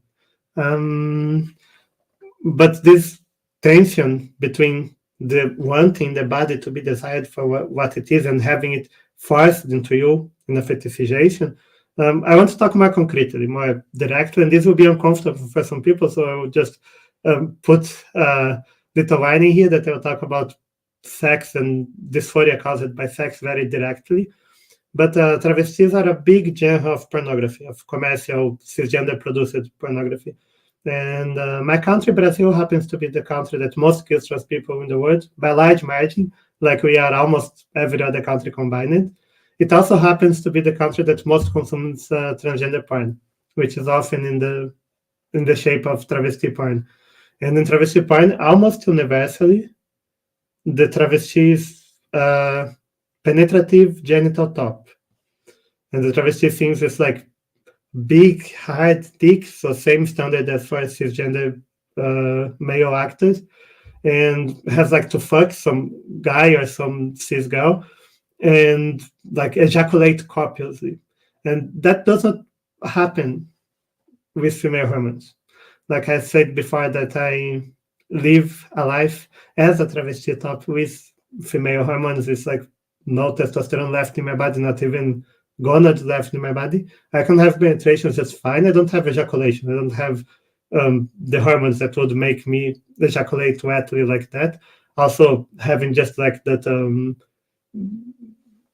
potency, that image of potency that the porn industry sells, that is very hard to achieve without testosterone. So I went to look into it, how the travesti porn industry does it. they don't let the girls block testosterone. They keep testosterone in the body. They add to that sildenafil, so Viagra, Cialis, this kind of medicine, often other kinds of less healthy substances. In Brazil, it's common to do silicone injections in the body, so you have like big boobs and round butt, and it's very unsafe. And with time, the silicone injection starts leaking or causes death or severe problems or just deformed body that's not attractive anymore. So the industry really abuses travesti people to do that. And many travesti people are not even comfortable with being a penetrative partner, or always having opinions. Lots of travesti people want to do a surgery and have a vagina only, and are saving money for that. But others don't. It's also very common for travesti-identified people to be satisfied and pleased with the genitals. It's some people use the word travesti to mean this, like a transgender woman that does not want sex reassignment surgery. That's one of the definitions of the word. But even the people that do like being in this penetrative role often don't want to keep the hormones that will make that very penetrate on demand kind of job that porn requires. On the other hand, when you get travesti people and you let them do whatever they want, they make porn for themselves. And this porn looks very different than the cisgender commercial porn.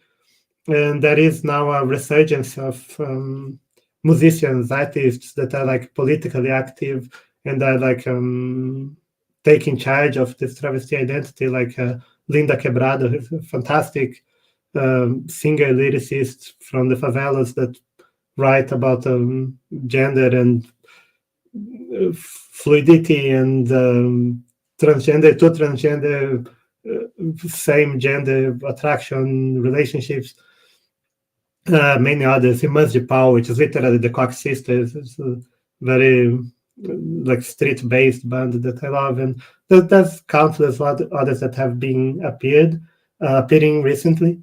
And often they will be fetishizing the body, they will be fetishizing the figure. There's a song that I love that it's about a robber is trying to threaten a travesti with a gun, and the song ends up with the travesti like fucking him. And that's composed by travesti singers, and it's a matter of pride and identity and positive relationship with your body, but on your terms. And the problem with porn is that porn is not, the means of production are not owned by the owners, by the workers. Somebody else owns the porn studio, somebody else owns the royalty of the porn that you produce. And this is bad in the whole of capitalism, but with porn, it's just like your body is now serving somebody else's profit. And when the work is owned, that means there's a completely different relationship to be have with the image of your body. So I talked before about how my contacts with the trans community grew online, and that was mostly on Mastodon, which has been my main social network for the past 4 or 5 years. And Mastodon is different from commercial social networks because it's kind of an organic, small scale thing where you never have a lot of reach. You always have a reach that is curated by your audience. It's a bit complicated to describe, but the effect is that people that see your tweets, your posts, tend to be people that you vibe with. It just works in that direction. And I've been for many years like just posting self-made pornography on Mastodon networks made for that. And there's lots of people that do that. And because that is like not made commercially, they're not made as a necessity that you need to get access to resources, and because it's being done by trans people for trans people, it has a completely different vibe. It's a lot. It deals a lot with kink and a lot with softness, and you don't find a single clip of people like doing that script that you like have a bit of kisses, and then oral sex, and then anal sex, and then ejaculation, and then it's over. The goal of sex has been achieved with the orgasm. It's just a completely different relationship to sex. It's a lot more about pride, a lot more about comfort, a lot more about feeling good at the emotional level, at an identity level, at all sorts of kinky dispositions and interests. And yeah, same goes for sex work. That is like a endemic problem with travestis from Latin America that find a way to emigrate away from that place to come to Europe through sex work, and then they're deported back by first world feminists that want to push the fucking Nordic model or whatever. And it's like the worst thing that can happen if you're being deported back.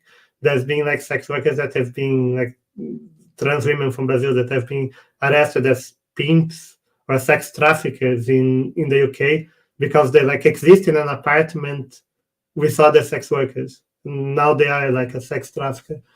And here in Germany, for example, sex work is legalized, but it's not decriminalized, which means that if I want to do sex work and not be arrested, I need to register with the government, which implies giving the police permission to come into my apartment at any moment they want, which has been used to persecute immigrant sex workers. So I don't dare do that. And I won't confirm nor deny that I ever did sex work, but I would say that hypothetically speaking, if I did sex work, I would be very good at it. And I would prefer that as a form to get money. But I can't do that because if I do that, I'm deported. And I have a family. And if I'm deported, my family is deported with me. And I'm an activist and the police hates me already and is always looking for excuses to come into my house. So the idea of having the little sex worker ID card is a nightmare. It's impossible for me. So there's a lot of difference between sex work as something that you are imposed, that you have to do because you have no other alternative, and sex worker as an alternative that you can't have because it's been legislated away from you.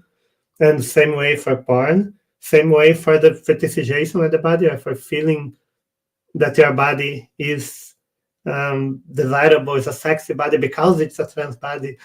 That can be very good, that can be very bad, depending on how much control you have over that, how that's serving you or not. I have speak a lot. I will pass the word.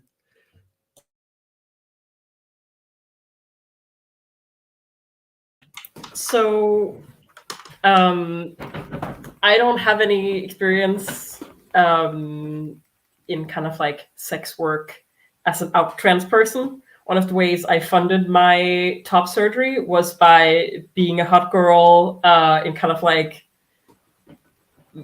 you know, I don't know if this is like a concept anywhere else, but in Denmark we have this concept of like page 9 girl, where newspapers will have like on page 9 just like a hot girl, which is a strange concept, and I don't know, the way they do it is just not great, and honestly like quite fetishizing of like womanhood, in which is like a whole different conversation. Just like a weird performance of womanhood. But yeah, that was, you know, when I was still playing the role of girl. But yeah, so not a lot of experience after, or no experience after. But one thing that some of you were talking about earlier that I found really interesting was this whole conversation of like fetishizing versus like kind of, I guess, like reducing someone to their transness or to the trans things about their body. Because like one thing that, you know, I definitely know is that like I find trans bodies like really hot in general. I just find like I sometimes I will like explain my sexuality as like I like to be a bit confused or like a bit surprised, like, you know, might also look like, you know, one of my like long-term partners is this like big, strong, like Finnish man who looks like he could like kill you, but then he's just the softest thing ever. And like, you can look like that. You can also look like, you know, I have no idea like what genitals you are, and that's kind of hot. You know, I look forward to finding out. Yeah, like that is, you know, in a way that is fetishizing transness, but like, you know, I assume that most people want to other people to like find their bodies hot. It's just like about communicating that in a way that doesn't make someone feel like, you know, an object. Like if someone writes me on Grindr, like, ooh, I've never tried like a boy with a pussy, that's not cool. But if like, you know, one of my friends who I also fuck will be like, dude, I really love your pussy, like that's cool. Like I like that because like I know that you like see me as a whole being, and I like my pussy. So like great that we can like share that you know, experience. Yeah, I'm glad this all came up because I think there's a lot to explore in the realm of wanting to feel hot for like your gender expression, right? Wanting to be recognized as hot for your transness, but not wanting to be fetishized. And I think it does connect into a bit of what we talked about before with the cuddling and Foxx, as you were saying, like take me out in public, like hold hands with me, let people see us together, because I think that's when you can say, yeah, I'm being seen as a whole person, I'm being seen as hot, versus like, I think a lot of I think the patriarchy in general tries to tell us that we have no value if no one wants to fuck us.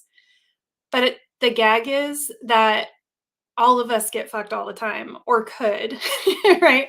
Now I know there's some people who might be like, not me, but I'm saying generally, like I've gotten fat, I've, you know, changed my appearance, like I've been disabled, I've been a lot of things that were supposed to take me out of rotation, and yet my dance card was still always full.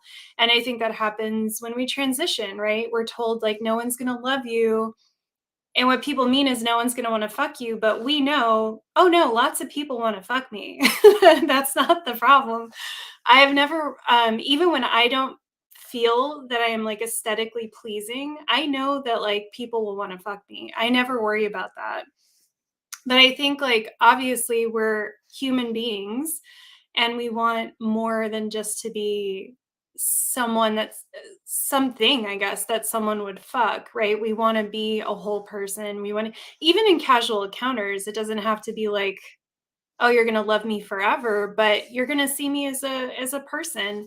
Bellwether talked about that in the zine, which I thought was great, was like, even if you're just casually hooking up with someone, like take them on a date, go take a walk and like hold their hand, just like establish that connection of like, I think you're cool. I see you. I think you're fucking hot. I want to fuck you, but like I will be seen in public with you as well. I will have a conversation with you, you know, just humanize us. And I think porn definitely intersects with all of that as well. We're told like our value disappears in the workplace, and our only value that we have is if someone will pay us for sexual acts. And that's fucked up. You know, that like really restricts people's options. I know for trans women in particular, you lose like 30% at least of your earning potential just by transitioning. So it's like, you know, and that just gets compounded by if you're Black or Indigenous, if you're disabled. So yeah, we're just kind of put into a corner where it's like we're being told the only value is people's sexual attraction to us. But we know, like, obviously any person wants more, to be seen as more than that. So I wonder, let me know, maybe we've already addressed this, but on that vein, did any of you have to do any work around embracing your hotness, embracing your beauty as a trans person with like shame or concern about being fetishized? Because I know that can be difficult for people. to, you know, how do I, because even for me, like I've always been very attracted to trans people, and I felt like I couldn't say that because I felt like that was fetishizing, but it's true. But I'm attracted to all kinds of people. It's not like it's this weird thing. It's like, no, I just think trans people are beautiful. I love when someone's voice is changing. I think that's fucking hot, and I just really like the aesthetics.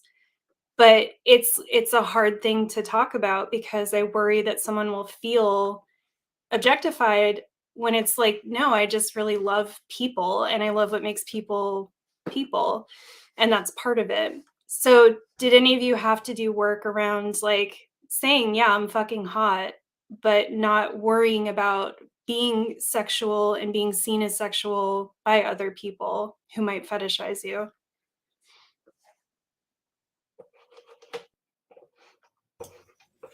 Yeah, so in my experience, the kind of person that worries if they are fetishizing me because they think my trans body is hot is not fetishizing me. The kind of people that is fetishizing me in the negative sense of the word, the kind of people that like feels bad, is not worried about that. It's not like even thinking. And yeah, you are allowed to find people's bodies attractive, that find a certain kind of body attractive. You shouldn't see the people completely as an object for your pleasure, unless that's the person's kink, but then you have to talk of that outside of the kink. You can't just go and treat people as an object. You have to talk about it.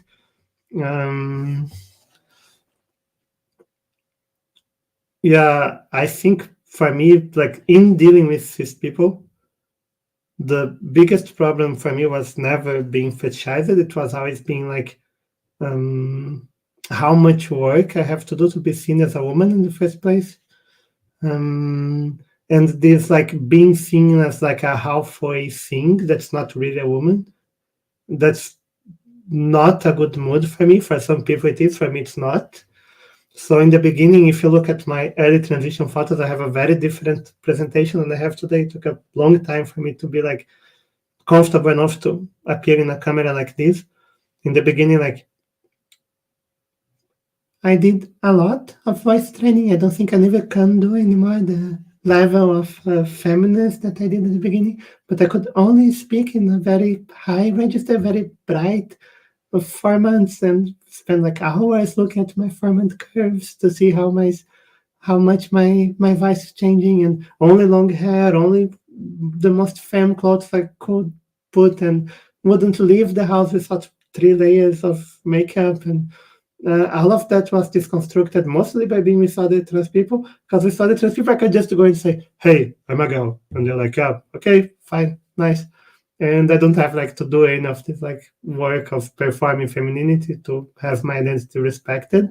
Also, there's a bit of a mirror effect, which I find very powerful in T4T relationships, which is like, this girl is just starting transition, and I'm extremely attracted to her in a lesbian way. But hey, that proves that people can be attracted to others in like, women can be attracted to women in a lesbian way, regardless of how far she is in transition, because I am. So I have to admit that it also comes the other way. And it's one of the greatest pleasures in life for me is to see this change happening, like newly transitioning people, that they start at that point of like, I'm trash, my body's awful, I hate my body, I'm so ugly. And then like after a few months, like marinating in the community, they're like, I'm so hot, I'm amazing, I'm sexy. And it's a very nice thing to see. But yeah, how not to make trans people feel bad about you feeling hot for their bodies. It's really like the common sense, like the things that we talked before, like do things with them that not just about sex. Don't have a specific script in mind of what sex should be like, especially not the porn image of what sex should be like. Talk about how they feel about the bodies, especially the secondary sexual characteristics. So how they feel about breasts, about genitals, about curves, about body hair. I feel very nice when people draw attention to me being big and have large shoulders and like sheltering people, which are not typically feminine attributes, but I like having these attributes. I like having like a girl sleeping on its shoulder. It's very nice nights. I enjoy that. I don't like having attention drawn to my body hair, for example. So I prefer that it's not touched upon. That will depend on people, but just the fact that you are interested in that already makes trans people feel comfortable. Because like the assholes are not interested. They don't ask this kind of question. They don't worry about that. And as an addendum, because I've been told by a number of people who draw attention to this, we mentioned before, I think we could call like the phallocentrism of the trans feminine person, the idea that the trans feminine person has a cock, and that's the most interesting part about the hair, and therefore she has to be like the penetrative performer, and therefore she loses value if she does a penectomy to have a vaginoplasty. And on the other side of the coin, I also hear a lot from transmasc people that they feel that they're like not part of the trans community, not visible as part of the trans community. They're not going to be desired because they have the wrong genitals, because they have the wrong body, because they can't have that performing cock. And there is nowhere near as much discussion about the attractiveness of the transgender pussy as there is discussion of the attractiveness of the transgender cock. And just want to say to transmasc people out there and to post-operative trans feminine people out there that you are hot too. We are all horny for you. Does not make you less hot. Now vaginas have their own like tricks, their own characteristics. They work their own way.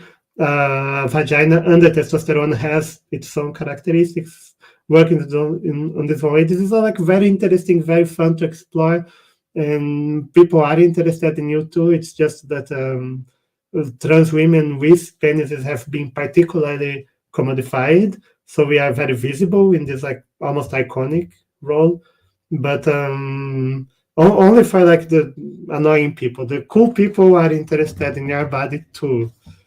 Yeah.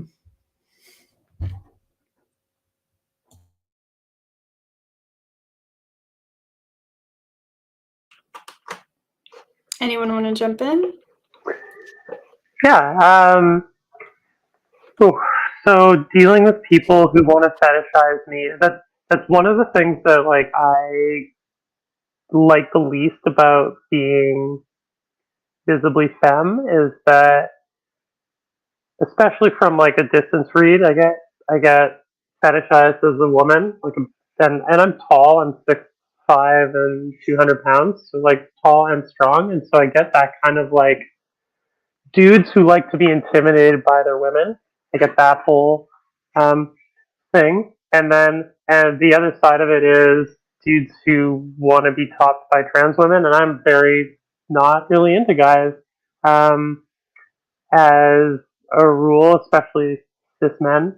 I've gotten some flack for this opinion before, but I have much higher standards for the behavior and like how men conduct themselves towards me and around me than I do when it comes to my female partners. In terms of mostly that's in terms of like not so much, obviously everybody should treat everybody else well, but like if you're just a dude hanging out, probably not going to be super interested. It's just so much more work to get you to a point where like I don't feel like I'm having to parent you or like I'm having to explain my life and explain where I stand and explain why I do things the way I do. I've lost the plot a little bit, but I've had men stop me in the street to ask me for my phone number, or like pull their car over to the side of the road. Fucking weird. And then at the same time, I've had to deal with like dudes walking by and calling me sir in the street. So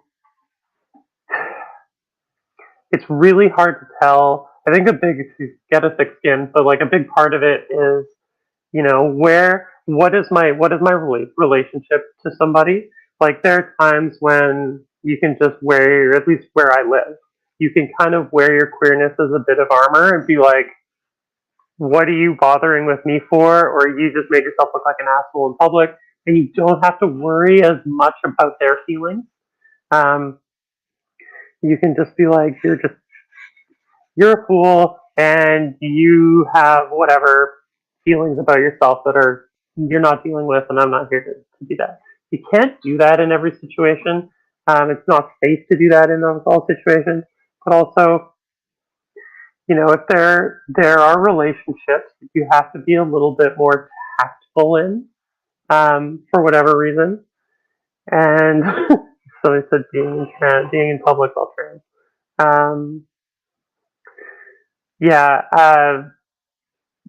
There are situations where you have to have a little bit more tact with people, like coworkers. And it may not even be that like people are directly fetishizing you, although that happens frequently. But a lot of the time, it can be people have such a limited knowledge of queerness, transness, that they are going to approach you with all of the normal fetishizing questions. Like, are we obsessed? Like you said, like Elilla said, being phallocentric. Like, almost the first question you get asked about is the status of your genitals, no matter who it is. Like even my parents, who are fine. I love my folks, but like approaching them with "I'm trans" is like, well, what are you going to do to your body? And at that point, I was like, I haven't thought about it that far, and like maybe it's going to change. I don't know. Life is a journey. And so, like, even when we're not thinking about it, or like the stories of this, my dad did this once when I was complaining about a dude hitting on me at work. And you know, the story he tells is like, you know, some friends back in the '80s went to Thailand, and I'm just like, we tact, fetishization, the expectation of what this should be. Listen to what's going on, and you know that comes up. That I think that type of fetishization is what I deal with more. And like I can't, a lot of the time I can't tell. Like if I'm out at a party or something, I can't tell what somebody is seeing me as, right? I can't tell if they see me as trans. I can't tell if they see me as a cis woman who's just really large. And it's a lot easier to manage those kind of expectations when you have that knowledge. Whether, you know, it's easy to just blow a guy off if he's fetishizing you for being trans. It's a lot harder to have that conversation if they're not picking up on it. Because then you're opening up a whole world of potential trouble. Sometimes it's really fun though. Yeah. Do I have any other times when that's a problem?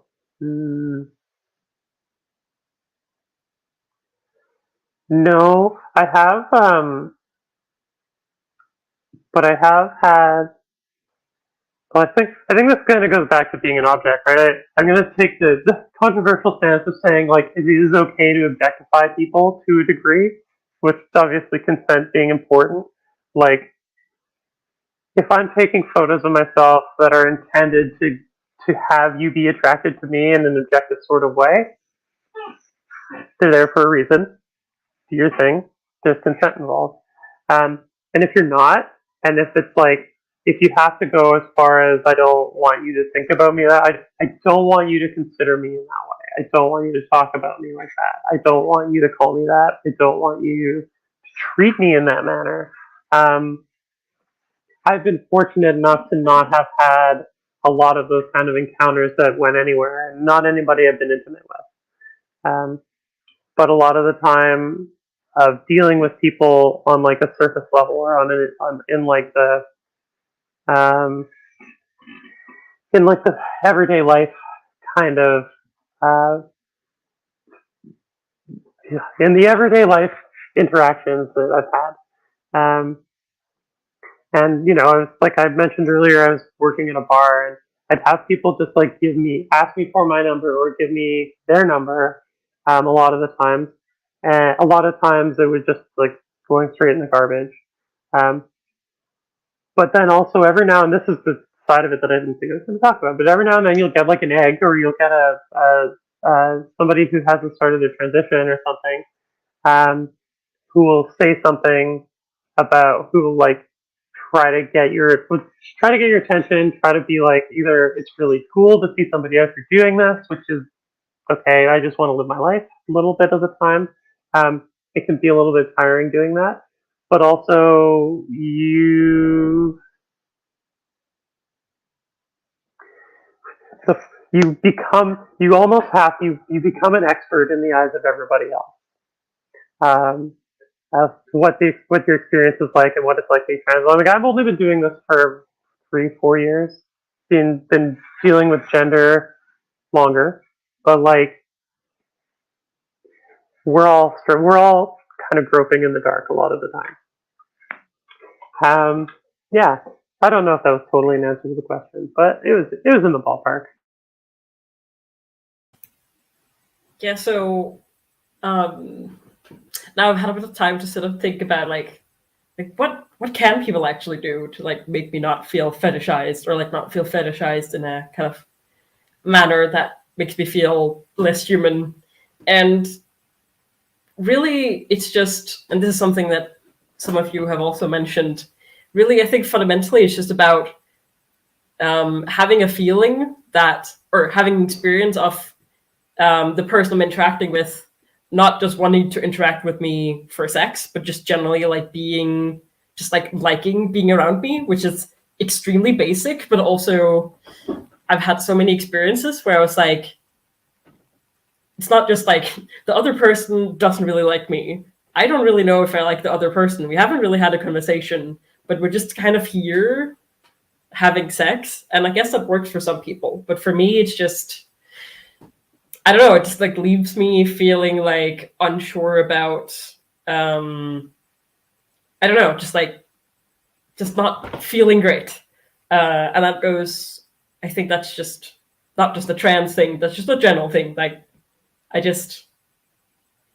think from, I don't want to like, if anyone like really likes hooking up with people and never speaking again, like that's totally fine. But like, I think for a lot of us, we want to feel like we're whole people. And like, for me, if I do have like a more like one night standy kind of thing, like one of the most important parts for me is the like morning after breakfast, because I just want to like engage with the other person in a different mode, and seeing that I am, to them also, that just like they see me as a person who can exist outside of the bed, basically. And I was gonna say one other thing, but I have forgotten now. Yes. Happens to me all the time. Laura had a suggestion, the difference between being fetishized and being sexualized, but in a way one can identify with. I think that's nice. And Leah, what you said, I agree. I think for everybody, because I know navigating the world as a cis woman in like heterodynamics, that also always bothered me. This idea that someone was just coming up and like trying to fuck and like not having any interest in me at all, or this idea that, having breakfast together would be unheard of and weird, and they don't want to do that. I think it's just a good rule of thumb for most people. And again, there's people who like that may be what they're into, but just do it with consent then, be like, hey, do you want to have like a kind of anonymous smash and go or something, and like if someone's down, then like great. But I'm very clearly not someone who's comfortable with that at all. And it just always made me feel really objectified, that like you just kind of saw me and I don't need, like, for some people it's like, oh, you have big tits, so I just want to fuck you. And it's like, ugh. Like for me, it's like, that does not work. And it makes me feel really unsafe. So yeah, I think, again, just the communication, consent, I think it always comes back to consent with a lot of this stuff. Because for some people, having their big titties fetishized might be amazing and make them feel great, but you just never know. Mm-hmm. Yeah. Sorry. Hi. I had the thought about this on like before transitioning. I was kind of in that like gender queer, bisexual, whatever space, and I'd have a lot of cis gay men hit on me, and I never really. It's I think part of what got me to trans and lesbian, is that I've never really been attracted to cis gays. And a big part of that has been how they were very casual about hooking up. Like I'd go to a show and like somebody would immediately start hitting on me. Can I buy you a drink? Can like do you want to walk me home? Do you want to come inside? Like we've known each other for like 3 hours, and the more I started that, which was kind of a turnoff, and like the more I started to transition, I started to get kind of responses like, "Oh, you're such a pretty boy." No, not a boy. Or had to like, I wish I were brave enough to do drag. Not in drag. You know, like there's a projection, a fetishization on that side of things, being like, you are a boy that I would like to have sex with. And to the point, I think about a year ago, I posted some modeling photos, and one of the cis gay men in my networks was like, "Oh, I prefer the boy version more," and I was like, "There was never a boy version, right?" Like, and it's because they're projecting this idea of who they want you to be because they want to sexualize you in a way that makes sense to them. Yeah. Right. Yeah. That's a perfect way to put it. Yeah. Yeah. I would like to speak for the people that like to have sex with people that you don't know speak on for 3 hours. Or one of my favorite hobbies, having sex with people that I don't know the name of, and try to see how far I can carry things before the point where we ask one another's names. I just enjoy that kind of thing. I've been often to sex clubs and stuff like that.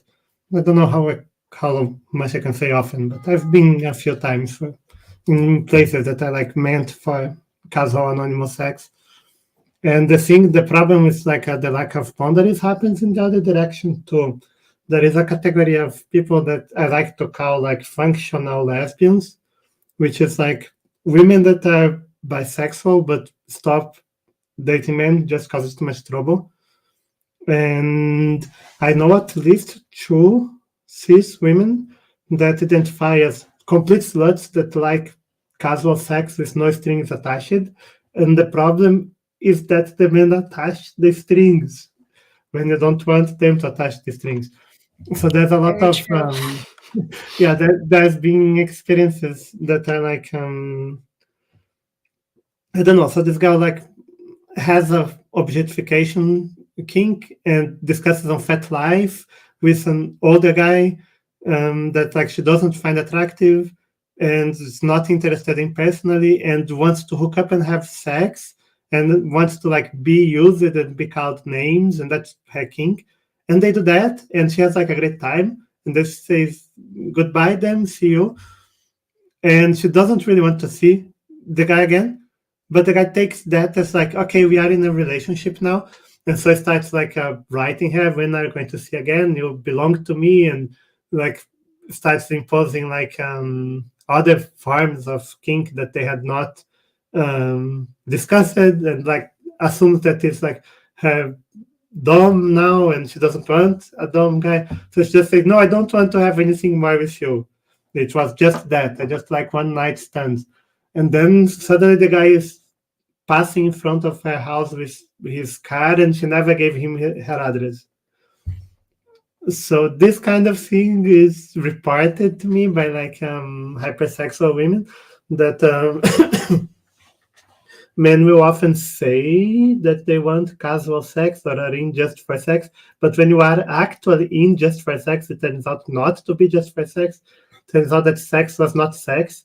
It was some conquest or validation kind of thing, which is really unsatisfying because you have sex and like nothing happens. You are still not validated. You didn't win the game. Like in movies or in video games, and you get the girl, you win the game. You are not the hero now. But in real life, you have sex and it's just sex. Nothing else happens. And then you're still like empty and alienated, and you still hate your job. You are still balding and so on. And then they want like the woman to provide. They want to get the woman and shake her so that she provides that validation that didn't come from the sex, and that can be very frustrating. And I personally know women that are attracted to men in a purely sexual way, and that have been in the past like, oh, I'm going to go to a club and have sex with as many men as I can and stuff like that. And then they gave up on that just because the men don't want to do that. And when you find guys that actually do enjoy sex, like sex per sex, and don't want to own the woman, or don't want to control the woman, or don't want the woman to be like his personal therapist / mom / whore / everything. And these guys get laid a lot. These guys have a lot of sex because they just get a reputation as a good lover that can have fun with. And these guys are the exception. And the thing is like, it's not that the guy is like especially attractive or especially powerful and potent in bed. It's just that he genuinely enjoys sex and is okay with just having sex. It's a surprisingly hard trait to find. Yeah, I also had the experience of being hit on by a cis gay man, and I also feel bad about it, but not by the casual aspect. It's because if it's a cis gay guy hitting on me, that implies that I'm a guy, or else they would not be hitting on me. And that feels bad, though that's not really objectification or fetishization, that's just misgendering. Though I can understand, of course, especially now that I'm like presenting in a more ambiguous way, that somebody would maybe pick me out for like someone in drag or someone that is a cross-dressing fetishist, but I'm not. And my difficulty is that after I say that, they keep insisting, and that's the bad part. So I think in terms of stuff like this, like I don't really have as much a problem of fetishization as I have a problem with me saying, hey, that's not my deal, or that's not nice, or that's not who I am. And then that keeps being disputed or ignored or insisted, which brings me back to my point from before that, like, if you care about not fetishizing trans people, you are not doing it. You just are attracted to trans people. That's different. And the people that really hurt don't really think or care about things like that. Also, or they know they're doing it and they're doing it on purpose. Yeah, or that. Yeah, that happens also for humiliation. Also, I wanted to answer a question. Who was it from? I can't find right now in the chat. Somebody asked to compare the Brazilian travesti identity with the new half identity from Japan. To my understanding of how new halves work, I think, yeah, it's comparable. It's not the same, of course, different cultural contexts, but it has kind of the same deal. That is that thing. It's a woman, but it's also a third gender, a third feminine gender, always femme, but a different kind of woman, neither man or woman, but new half. This kind of descriptor also happens for Latin American travesti. And also in North America, you had used to have a transvestite category that's now kind of obscured. But if you look at historical figures like Marsha P. Johnson and Silvia Rivera, that's what they identified with. They didn't see themselves as transsexual women. They saw themselves as transvestites. And that was a category that was not gay men, but it was also not women. I think Sylvia called herself half sister, talking to cis lesbians. And even the street transvestite action revolutionaries, that was the acronym. So they made the STAR house, and it was this transvestite category that was very similar to the Latin American travesti category. But later in life, when when Sylvia made the second star, I think after already Masha's tragic death, then she rephrased it to street transgender action revolutionaries. And I think it's valid to look back at our ancestors in these categories and say that those were a form of trans people. Because of, I think when Sylvia does this like changing of what the T means, she's more or less affirming that, hey, our transvestite culture was a predecessor, was a opening space for trans people as part of the trans struggle, which is, to my understanding, how travesti in Brazil see themselves. These days, like if you go to the Brazilian Travesti Association, they use the trans flag, and there is like still a difference in terms. Some people use trans, some people use travesti, some people use both, like me. But yeah, just my point is, yeah, I think it makes sense to compare to Neuhaus, and I suspect a lot of similar categories like Mujer from Mexico and Hijra from India. I think a lot of these culturally specific categories will look a bit like that, where there's this feeling that like I'm femme and I need a femme body and a femme identity, and I'm a kind of woman, but not the same kind as women. I think this is probably a cultural trend among the native communities. That's really similar to how trans women are typically viewed in like West Coast North America, is that trans people are kind of in their own gender space. Like this is a discussion that we've had on in some of the local groups that I'm part of, but how like there's at least a fair, if you're, especially if you're in the cities, Vancouver, Seattle, LA, Portland, San Francisco, there's a pretty good familiarity among cishet people with queer people.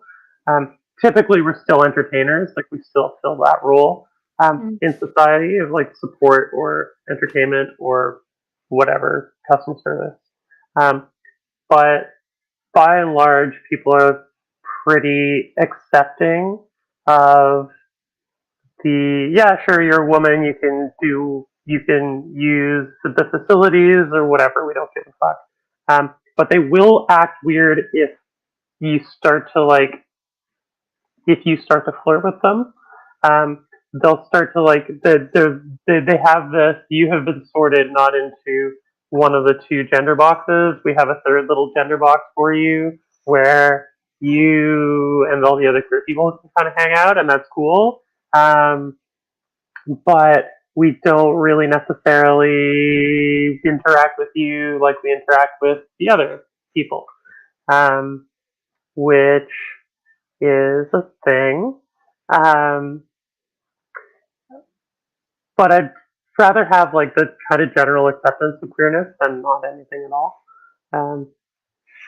Yeah.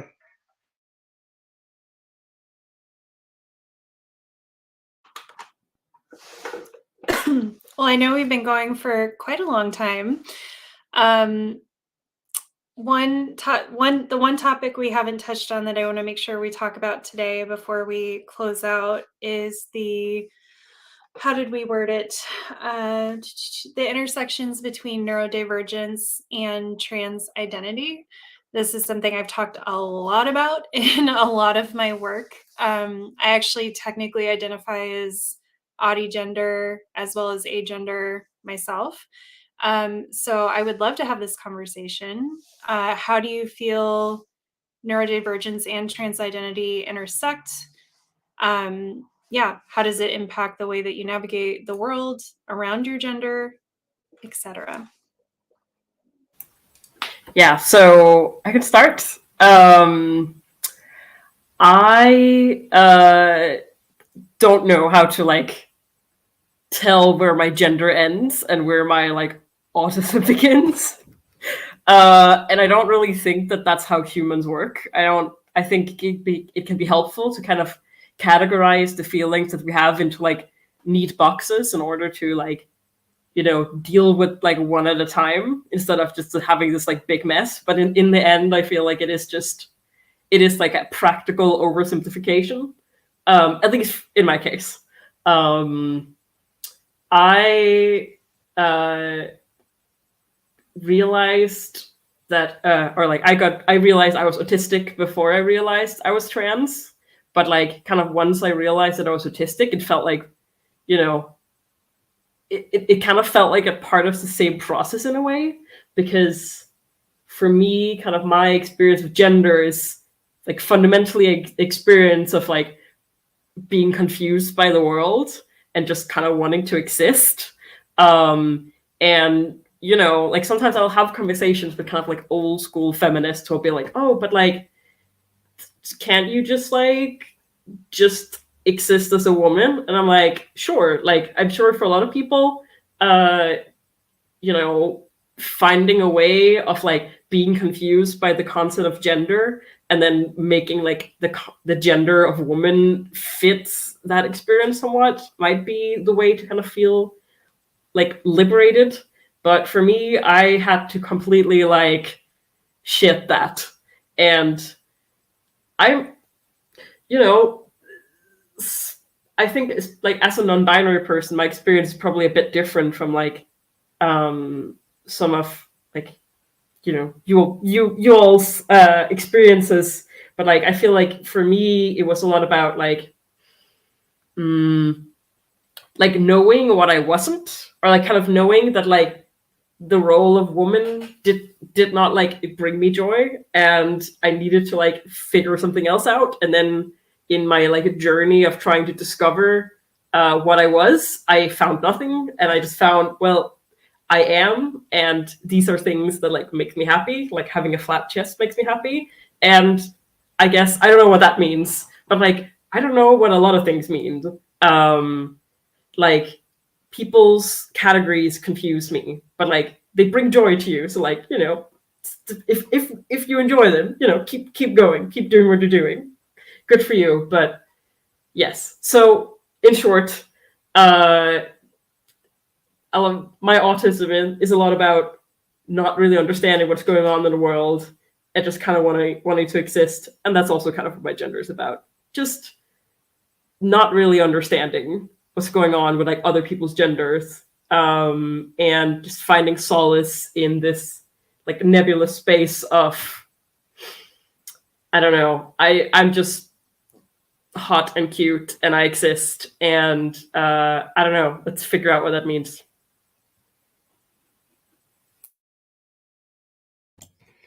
Yeah, I think there's a lot of common things about being transgender, which by definition means not being the gender that you've been assigned to, and asserting a neurodiverse identity, because that also means like I have these strange needs that nobody told me I could have, but I have them.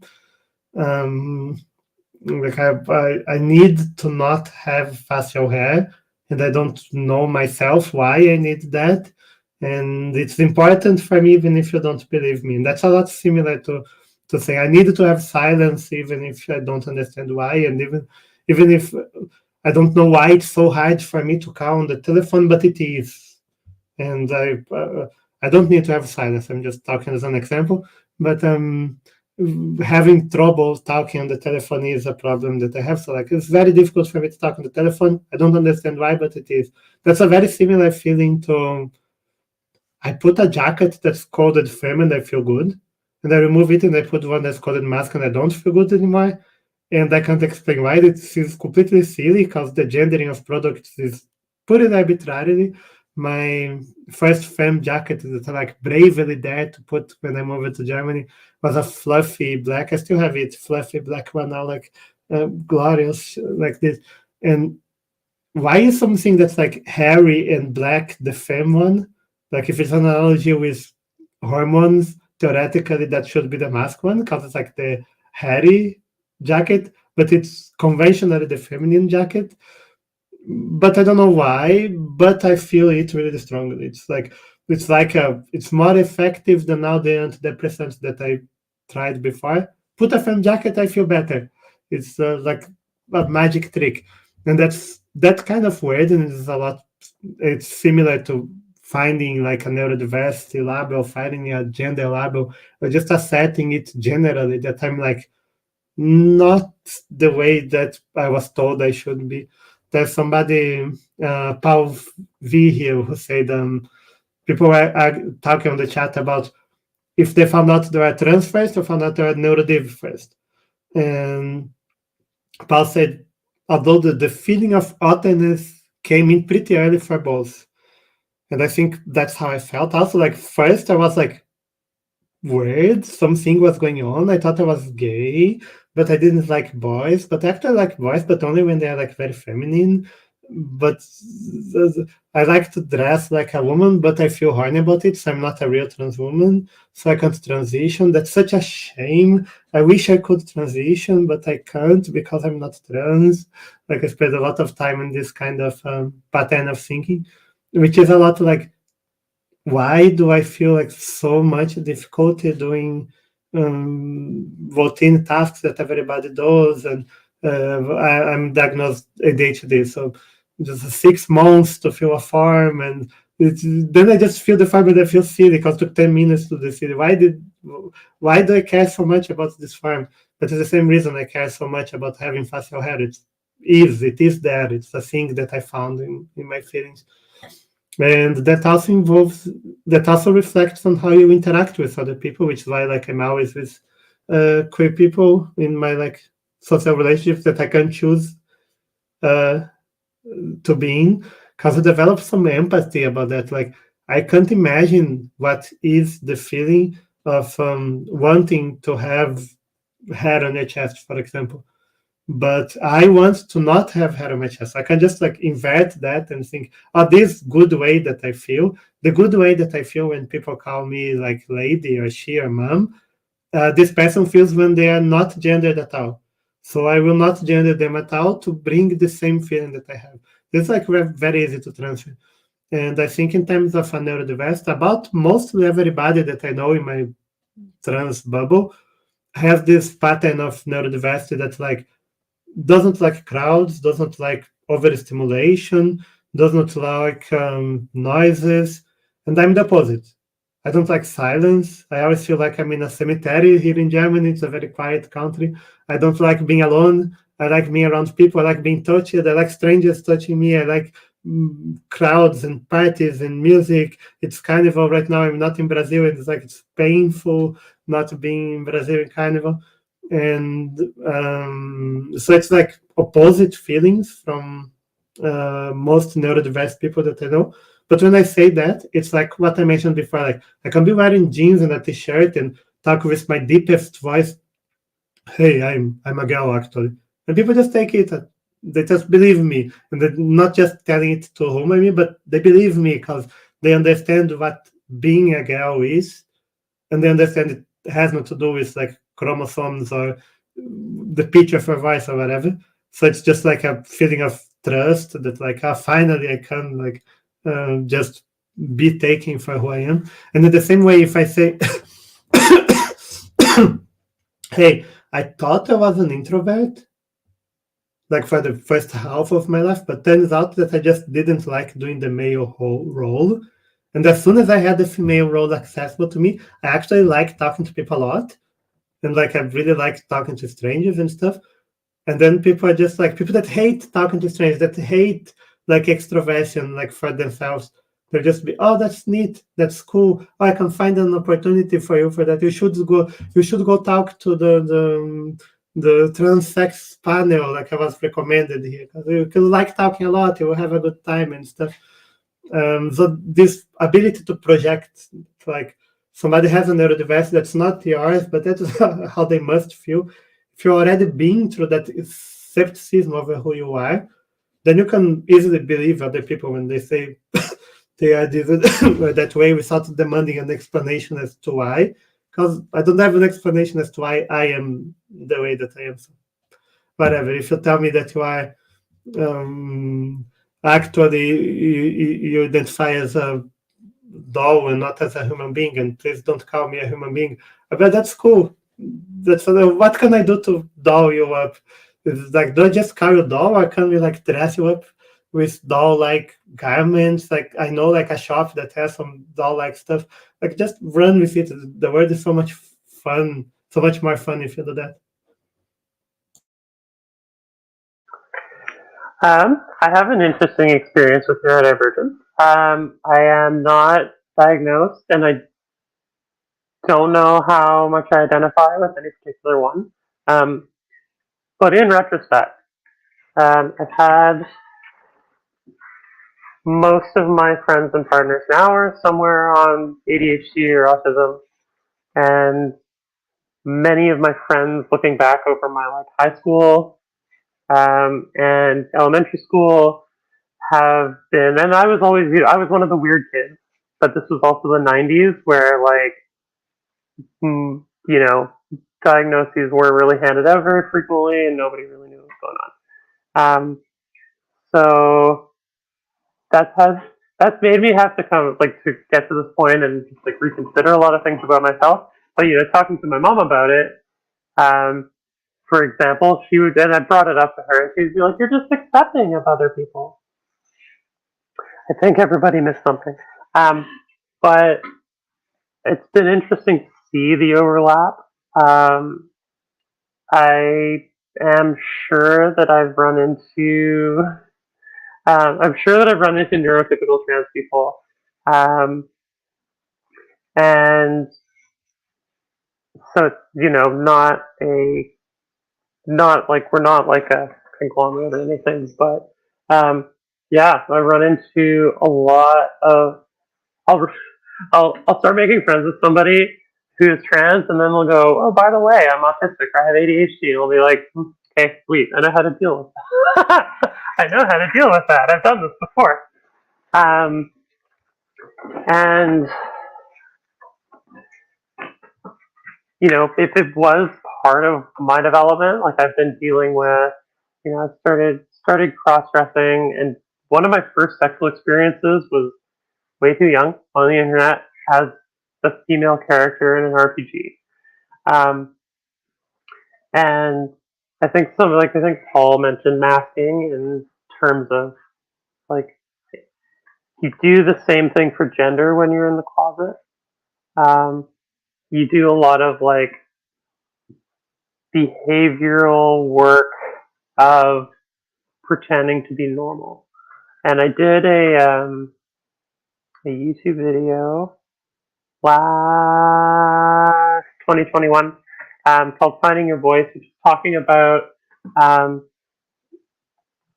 voice training, sort of, but also the context in which we like understand ourselves to be queer, and how like performativity comes into it. And so like I talked about in that, like a lot of the time growing up, I wouldn't say a personality, but I built a lot of like communication scripts out of how people talk to each other in movies and television.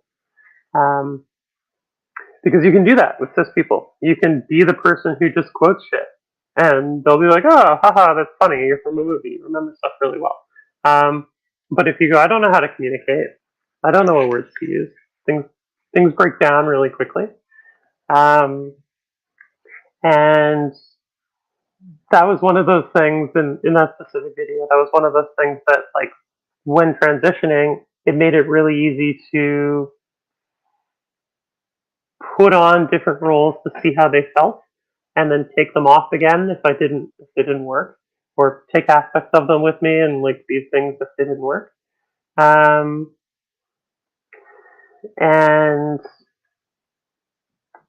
that has been kind of a healthy way to deal with masking, both in terms of like of being queer, and in terms of just being the weird person that people are kind of unsettled around. However that works out in terms of neurodivergence. Yeah, I don't have much else to say on that topic, but that's my relationship with it. I think have a lot of thoughts, but I'll try not to take up too much time. I think, Leah, I feel like we had very similar kind of journeys. I realized I was autistic, and then, was that first? And then I think I had like this whole queer journey of like, oh my God, I'm pansexual and I'm non-binary in some way. And it's this whole unfolding. I think one of the things that pops for me is the idea of masking. And I think part of why, like we were talking about earlier, I know that being cisgender takes up a lot of energy is because I essentially am not masking in that way anymore. And I can feel that relief of not having to do all that work all the time. And I think that's extremely similar to my journey of realizing I'm autistic and then trying to figure out how to mask less and how to avoid burnout and genuinely trying to figure out what my autistic self looks like, because I'm someone who grew up in a abusive home and learned to mask in a lot of different ways very early on, and I literally didn't know how to like be in the world without all of these things that I was doing all the time. And I've felt very much that way about my gender. It's been this, slow unpeeling of these different things that I was doing all the time because I kind of learned that's what you did to like be a person. And so I think we have such a good understanding of the amount of energy that's being put out constantly. Okay. So we've been going for almost 3 hours. I feel like I could talk to you all day long, but I will let you all go. Before we sign off, did any of you have anything that you really wanted to talk about that we didn't touch on? Okay, and we can always talk again. I would be very open to that. All right, so just to wrap it up, I'll ask each of you to let people know where they can find you if you have anything you want to promote. Before I pass that off, I just want to say to everyone, please check out the resources I put in the description below. I actually did link a really good article about Autigender and neuroqueerness. So if you haven't looked into that, I highly recommend it. And other amazing resources for trans sex. It's all focused on sex with trans women because those are the best resources I could find.